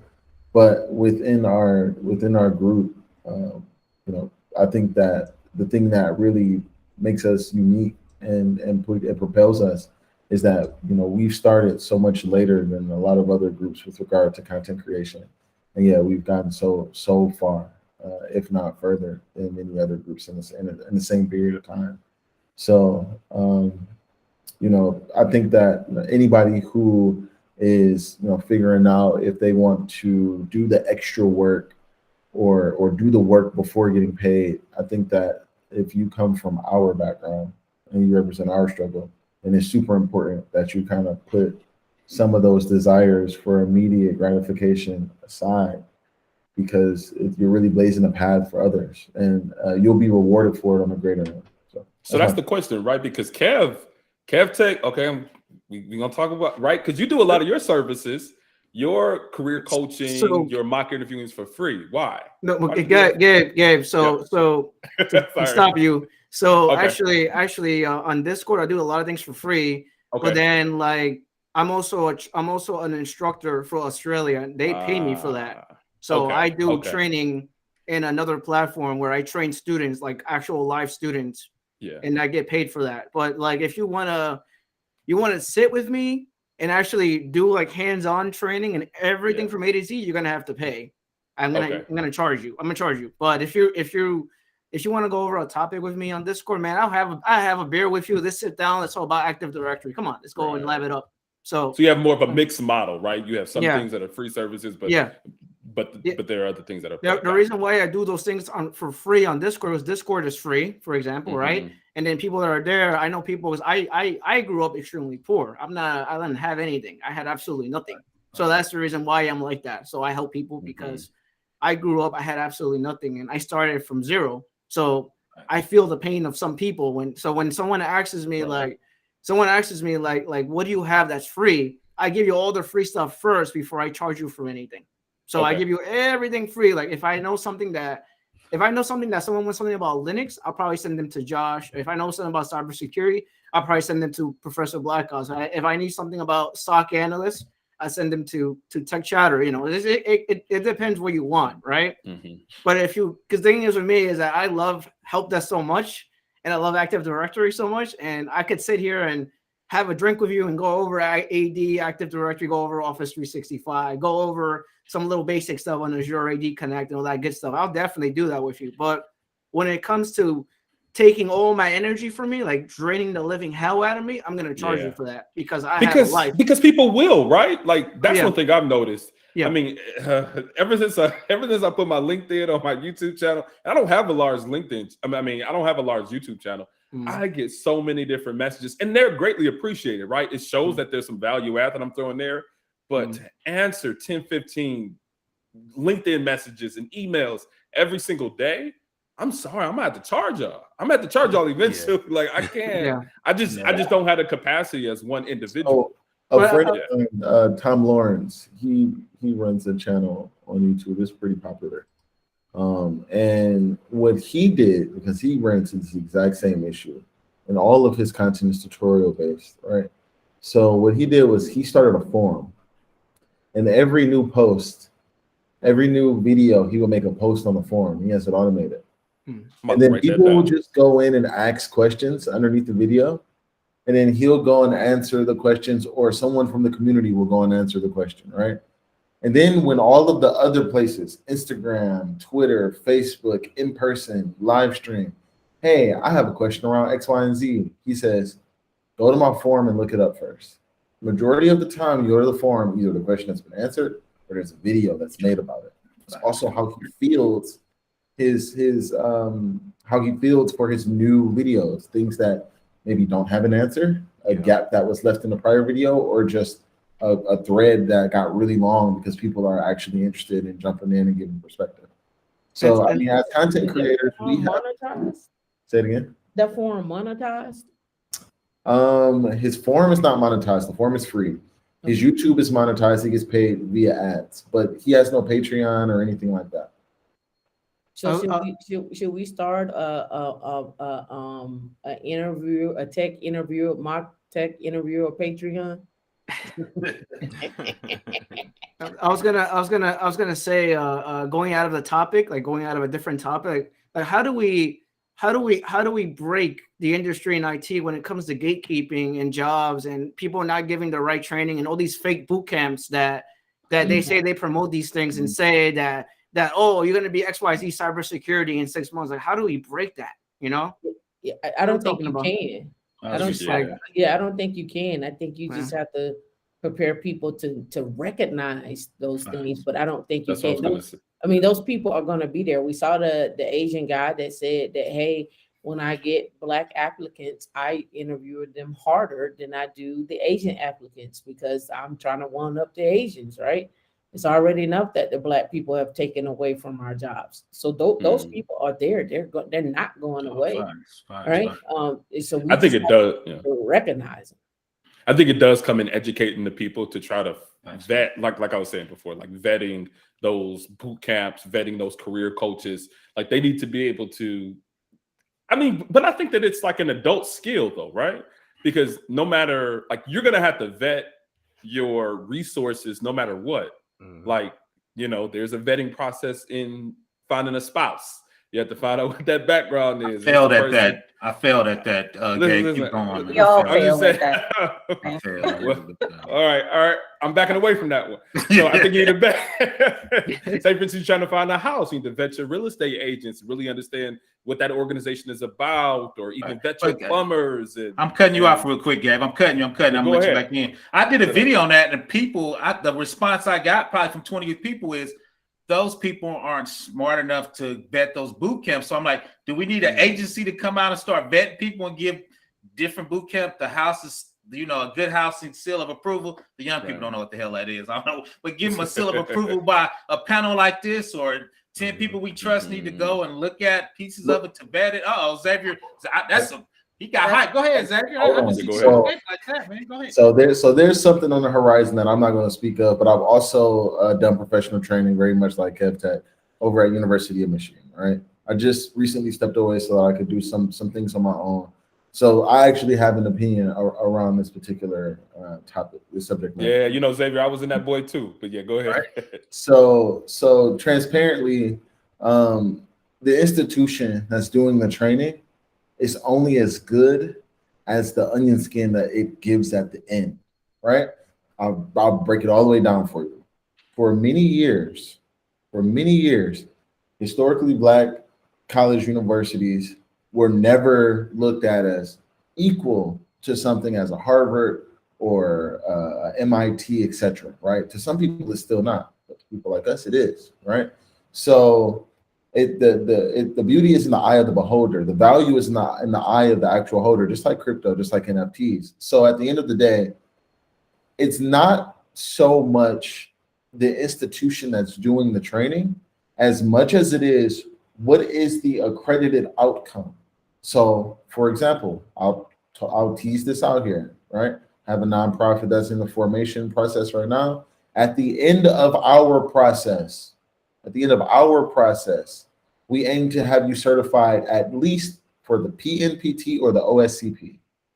Boom. Now it doesn't matter about our training, what we taught you, if we're accredited, if we were good trainers or not. What matters is how many people that went through our process that were able to be certified for something that everyone does trust, right?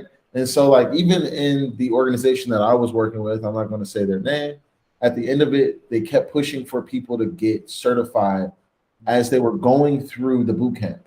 But I saw a lot of students just not be at that point where they sell it. They sell it to say that this is a part of the program. The certifications were a part of the program. Go ahead. Yeah, I know. It's snake oil, right? Yep. So instead of over promising and telling you can get 7 certificates over 9 months, no. At the end of 9 months, you'll have 1 certificate. And you'll be really good at one specific thing. And as we grow out our domains, maybe we'll put you through different tracks, but you're only as good as the certification. So if I take on 10 people and only 3 of them are able to be certified, well, then I have a 30% success rate. I at least like to have 70 plus. I like to have 100, but 70+% rate. What do we need to do with our curriculum to be able to get people to pass the certification at the end of it? Do we need to extend? Do we need to give more time? Do we need to partner with the actual provider of the certification itself? What do we need to do to get more people certified, right? Because that'll be the end all be all, right? Even if it's just 1 cert, it matters so much more than the institution that me and Gabe both worked at, where they're promising that you're going to get 7 or 8, and then you really only come out with a security plus, which is not bad, but it's not what you thought you were going to get, and then you're unqualified to work for a person like my company, which I'm a startup, 2.5 years in business, last 1.5 years running it full time. It's very fragile. You break something, that's an entire relationship. I only got 6 big customers. You take one of those away, that's a lot of my business gone, right? Yeah. So, we're in a position where we would love to be able to hire people that come out of boot camps because, for one, they're affordable. For 2, we want to give opportunities. I went through a non-traditional path, but are they ready to be able to go into, Trader Joe's, Cox Communications? I don't want to give all my customers away, but like big customers, are they ready for that? Yeah. And that's the thing, right? Looking at like vetting them for what they say vetting these boot camps for what they say that they can do is, I think, the first step in really understanding what value it would be, or how much money do I want to add to this or invest in this. Looking at what they say that they can do and looking at if it's practical or not. So go ahead, Tam. And what I got out of you talking, just my own ear, this is what I heard. The 3 things I heard was CompTIA and having relationships with places like an AWS or GCP or whatnot from an entrepreneur perspective, meaning like, hey, I'm going to go through their process of setting up a partnership with them, and then I'm going to go get the certificates, and I'm going to hire people or bring in people that can also get those certificates, and then we can go after work from that perspective. And then the last one, in terms of the nonprofit, what I heard and what I hear and what I've experienced was grants, right? So certain grants you can apply for. Say a grant has a ceiling, or a grant is 10 million and has a ceiling of 5 million, right? Meaning that's what they're going to give out to folks, right? And out of that 5 million, they're looking for, how can you do worker retraining in this particular county in order to get people back into the workforce what can you guarantee? Here's where CompTIA comes into play to say, hey, we can get people Linux Plus certified, Cloud Plus certified, blah, blah, blah, blah, blah. And then, but CompTIA makes billions a year off of doing this. And all they do, and in fact, you don't even need to be certified in order to teach the classes that you want to teach. You just need to know the information, right? So again, when we're looking at this, there's billions, trillions being done on this. And on top of that, when we say we want people to be certified, there's something that has to be said about being certified, but it's also something that has to be said about just because you didn't certify, you still may know more than the person that is certified. And so how do we provide value between two people that say, hey, I went and got my certification, great, but I didn't get my certification, and I run circles around you who didn't get their certification. And how do we provide value and say to that? Because what I see is being sold to us is we need to go get certification. And what I am saying is, yes, you got the certification, but that does not mean anything. If I put you at the desk day one, you can't even figure out how to make a for loop for me to get this information off of this server. But you can, our favorite line has been, we can go Google it and then a person can figure it out. But maybe they can't Google it because it wasn't in a book and they couldn't read it from a book. So we have to sit back and say, where is the level of value at when we're talking about, should I go get certified versus I really know this, right? And we have to have some level there. So as a non-certified person, I don't have any certifications right now. What? My life is much harder than it would be if I had certifications. So me as your career advocate, because, okay, give you a little bit more insight on the nonprofit thing. When you graduate, you come to work, when you graduate our academy, you come to work directly for the for-profit. You do 2 years over here off top. So that's a part of that getting certified thing, right? Because that gives me some assurance from my customers that you're going to do a basic level right, beyond our, our methodology, just a basic level, right? So that the connecting point of being able to get a person up to speed from just getting certified and up to, into an environment where they're actually impactful happens, it's still nourished through the same people that train them, having that understanding that they're coming from that academy. So we, within the for-profit, have like a bridge program that's just like, hey, you're going to get brought over and brought up to speed and learn things at a slower pace than other people. And because of that, because we know that you're going to be a little bit slower and this is going to be something that's more entry for you, I want to give a tremendous discount, maybe $250 an hour to my customer so that they can work with me and have incentive to work with me to staff you for a longer period of time, right? So that you can then be able to.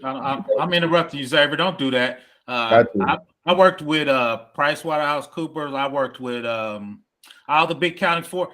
They give guys straight out of college that don't know shit, and they charge them $300. Don't discount them, brother. Get all that money, man. But you got to build up the brand, right, in order to be able to charge. He's got the customers. He's got the brand. He said it was his customers. 100%. And so the thing, I'm with you, PBL. I'm with you. And some of those people that you just named off are my customer, and they over three something an hour. Trust me. Totally respect it. Oracle used to just, I almost said the wrong word. Let me take a deep breath. Go ahead, Xavier. I get an opportunity to go after the customers that can't afford them. Yep. Because those PricewaterhouseCoopers, those large organizations, less than 20 employees that still have a cybersecurity problem.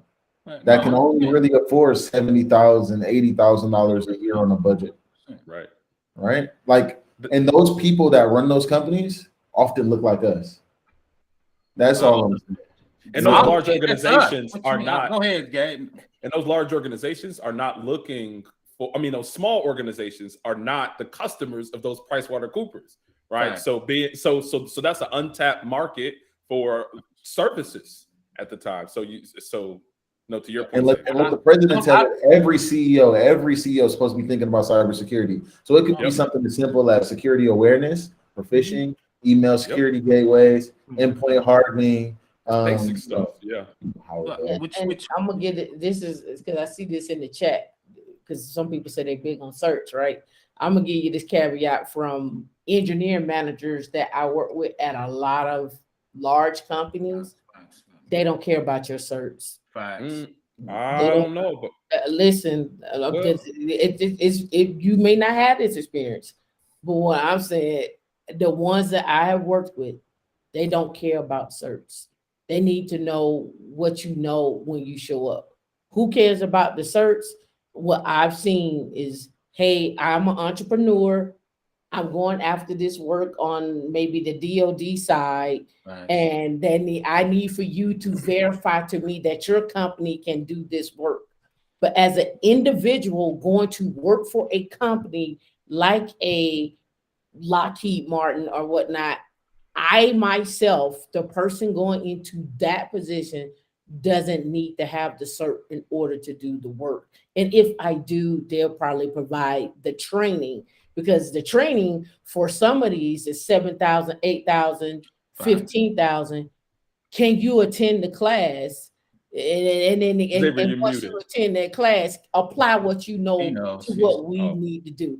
And then they don't care if you get the cert or not. They want to know, do you know what you need to do to get the job done? Because we got a customer that needs this. Some of these certs are priced for businesses. Yep. Like, they are. So let me go right after you, Xavier. You know what I mean? Like the SAN certs. Those things are. I don't know if I'm supposed to name drop or not. My bad. Those things. No, don't be scared. Name drop, man. We ain't scared on this panel. Name drop, baby. Call them out. Yeah, the SAN certs are priced for businesses, and businesses want those certifications for certain work. So that's why I don't agree with the whole thing that certs don't matter, because I don't say they don't matter. I don't say that everybody requires them. Like certain engineering managers don't require those certs. I'm gonna give you a prime example. Let me just finish the thought really quickly, because I was going to say, like, with doing a whole bunch of like business development with requests for proposals, requests for information, we literally are requesting individuals. Well, actually, the organizations who are putting out the proposals are requesting individuals who have certain certs. Yes. So certs help to win businesses, because a lot of times that's their only, I guess, measuring stick or barometer to understand what some of the skill sets and the expertise is with the resources that are being staffed for certain business. And not only in the US, but also internationally. They look for certifications. They look for, of course, experience is very important, but they also are looking for certifications too, from the experience that I've had. And I agree with that as an entrepreneur.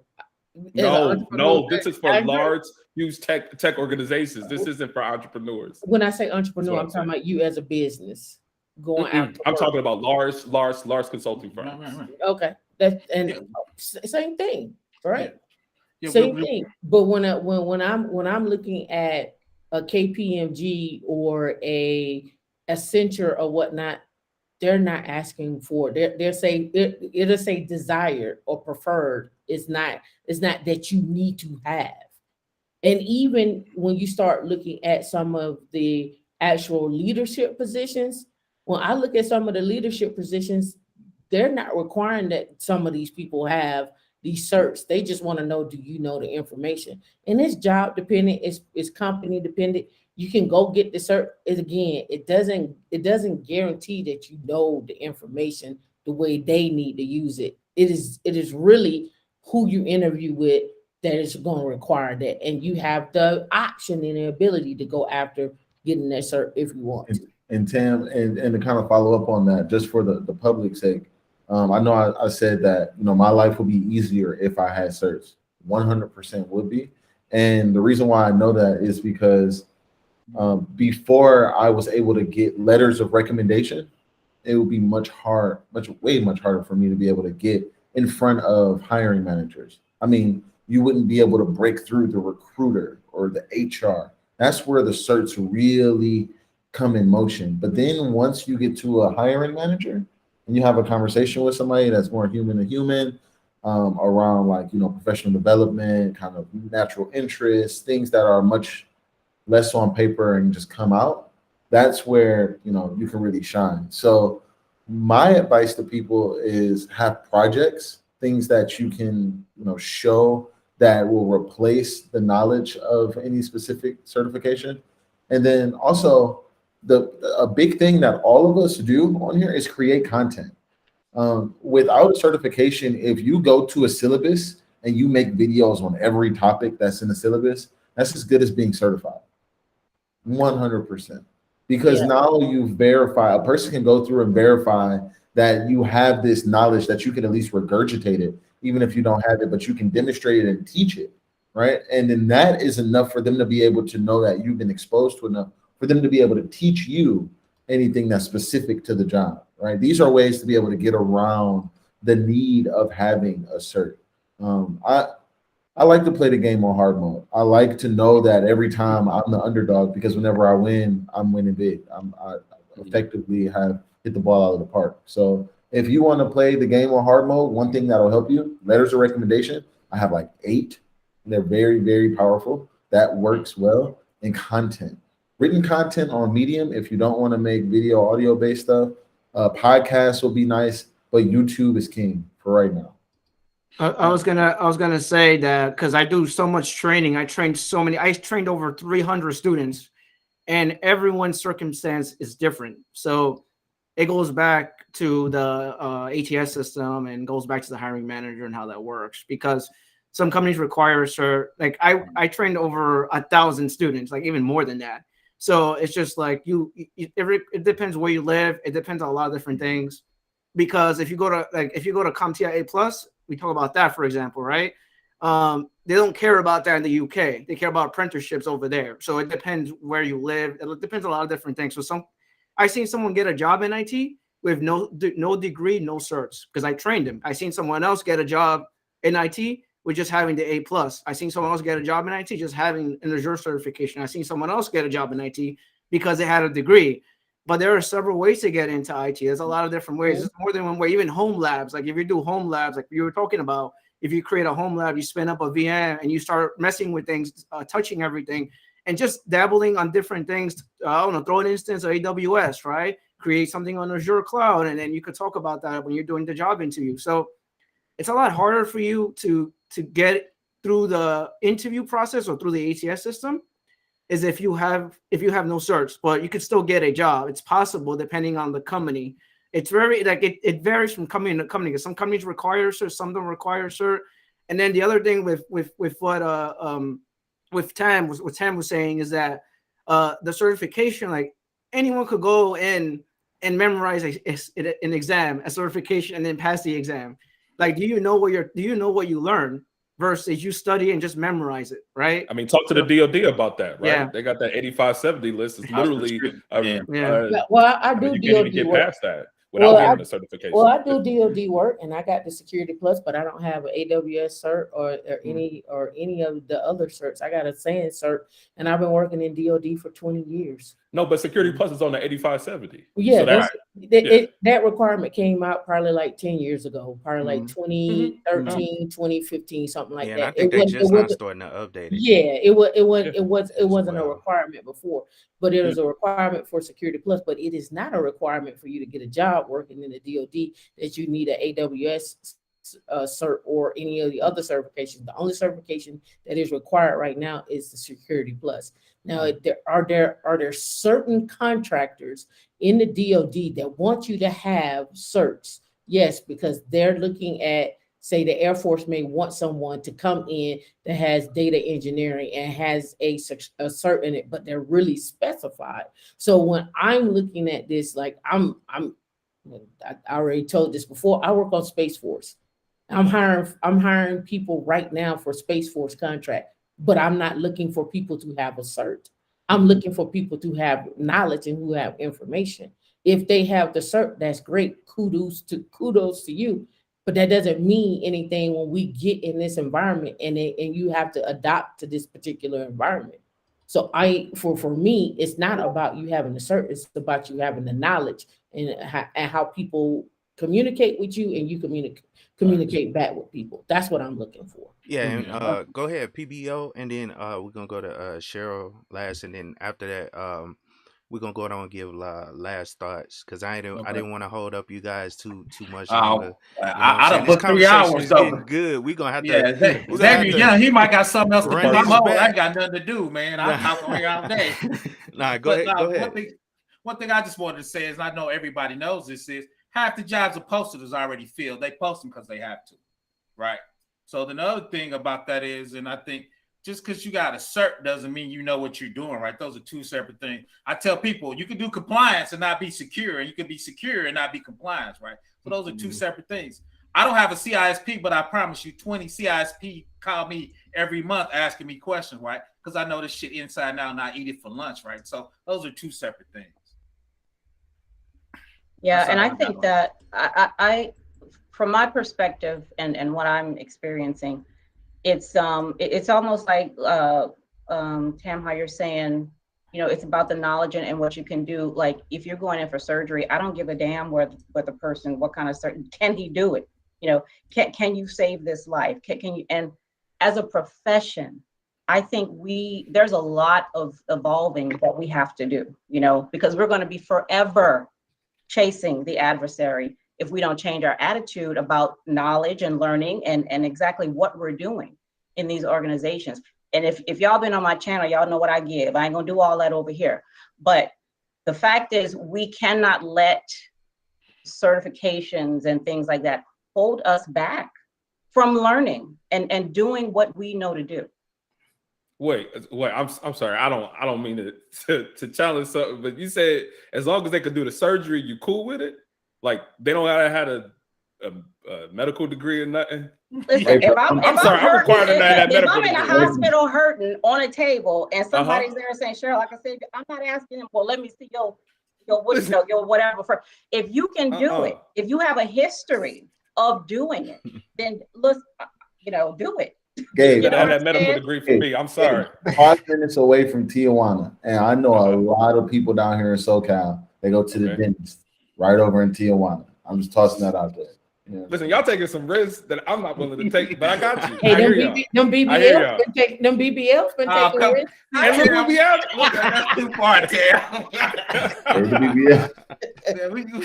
can do the surgery. All right. And a lot of men and women willingly pay for them. So again, we could talk about, again, Man, I better see them degrees on them walls. That's what I'm saying.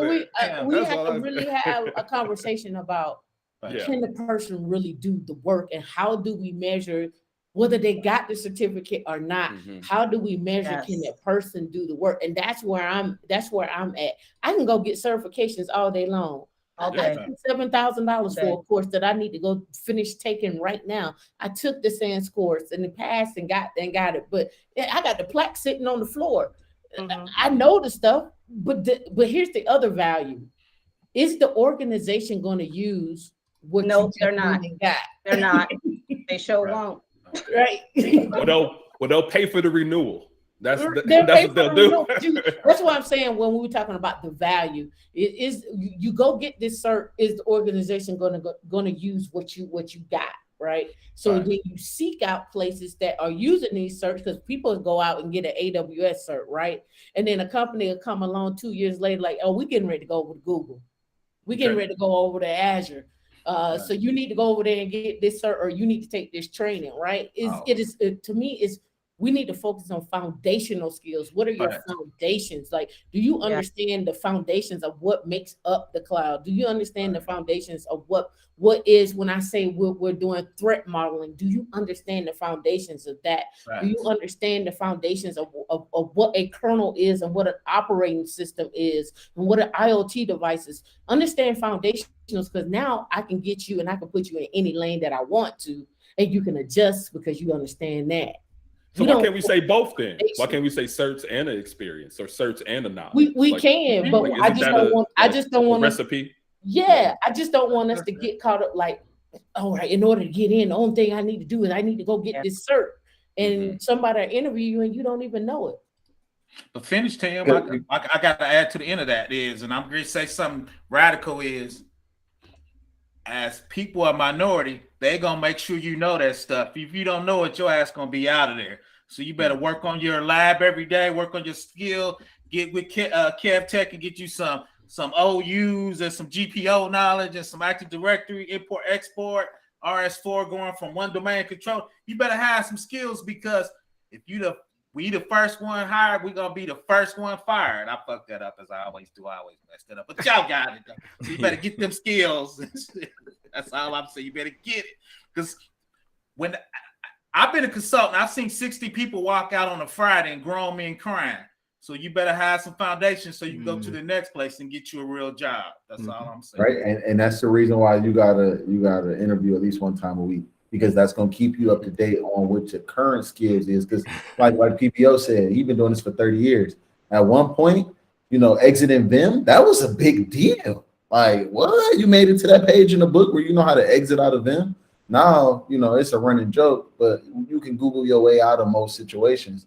So like, because you can Google yourself out of most situations, the requirements that PBO had maybe 10 years ago for an interview, it's not the same requirements for an interview today, because they know, that may be something that we had to figure out back then, but that's common knowledge now. What about this bleeding edge thing?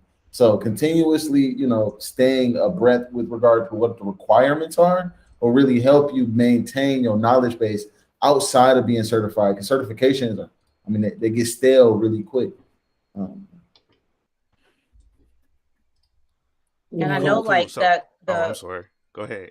Well, this is like my wrap up, so I ain't gonna say nothing else after this. Ones and zeros are very important for the work we do, okay? But most of the world is still analog. We still have to work with people. We still have to manage relationships. And it's relationships that's really going to get you to where you want to get next. So work on that. Facts. Got you.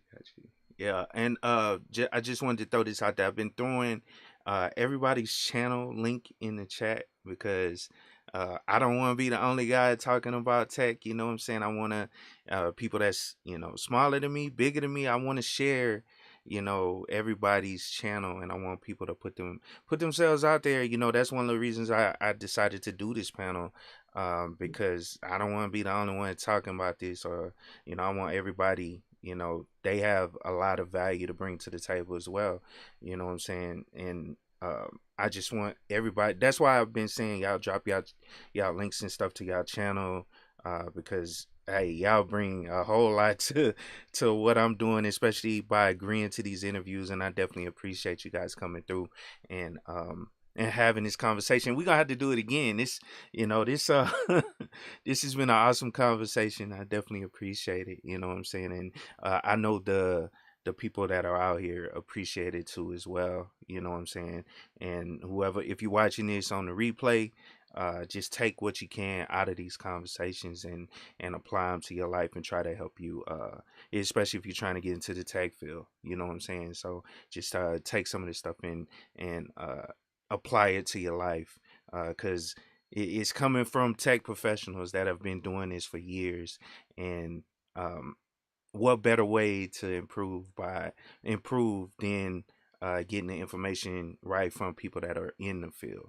You see what I'm saying? So last thoughts for everybody. Go ahead, PBO. I'm gonna go the same order as before. That's cool. And I want to give a shout out to you. I knew you were gonna have a spectacular panel. You've been on panels, wasn't nobody getting out of pocket, wasn't nobody yelling at anybody. So I want to send a shout out to this panel. I'm very proud of you. But now, once again, there's great content professionals out here. There's the panel alone has it. There's a ton of people in the box. We all here to help. Let's just go get it. There's a ton of cybersecurity jobs open in tech. I'm always poking 10, but I'm seriously about getting those fundamentals. I'm getting on my AWS cloud, even though I'm 53. That's going to be my last bag before I retire. That's going to be my last 10 years. So long story short, let's get it. And shout out to Person-Centered Cyber. I make a living now really on my contacts. If I look for a job, I call them up. They're going to hook me up to some people. There's some people on the panel, offered to help, that pass your resume around. So use your networks, use the free resources. And when people giving you good content, dig in your pocket. Stop being cheap. That's all I got. Appreciate it, PBO. And did you want to go again, Cheryl? Or So I just want to say thank you, KeepItTechie, and I really do appreciate you and everyone else on the panel. So thank you. yeah, no problem, no problem. Go ahead, Xavier. Yeah, of course, man. Thanks, Josh, for having me on. Always love to come up here and connect with some new faces and some old faces alike. Not a shot at you, PBO. Old but yeah, faces, what? No, you. man, I always love to see, you know, other people that look like me, that come from a background like me, that are up against the same future that I'm up against, and are, you know, blazing paths, creating opportunity that kind of share that same passion with me. Of course, we all focused on getting our bag and building our empire, but in reality, in our own doing that, we're demonstrating all the different routes and different ways that we can be excellent and excel as Black people in technology. So appreciate, you know, being with all of you today. For sure, appreciate it, Xavier. Go ahead, Kev Tech.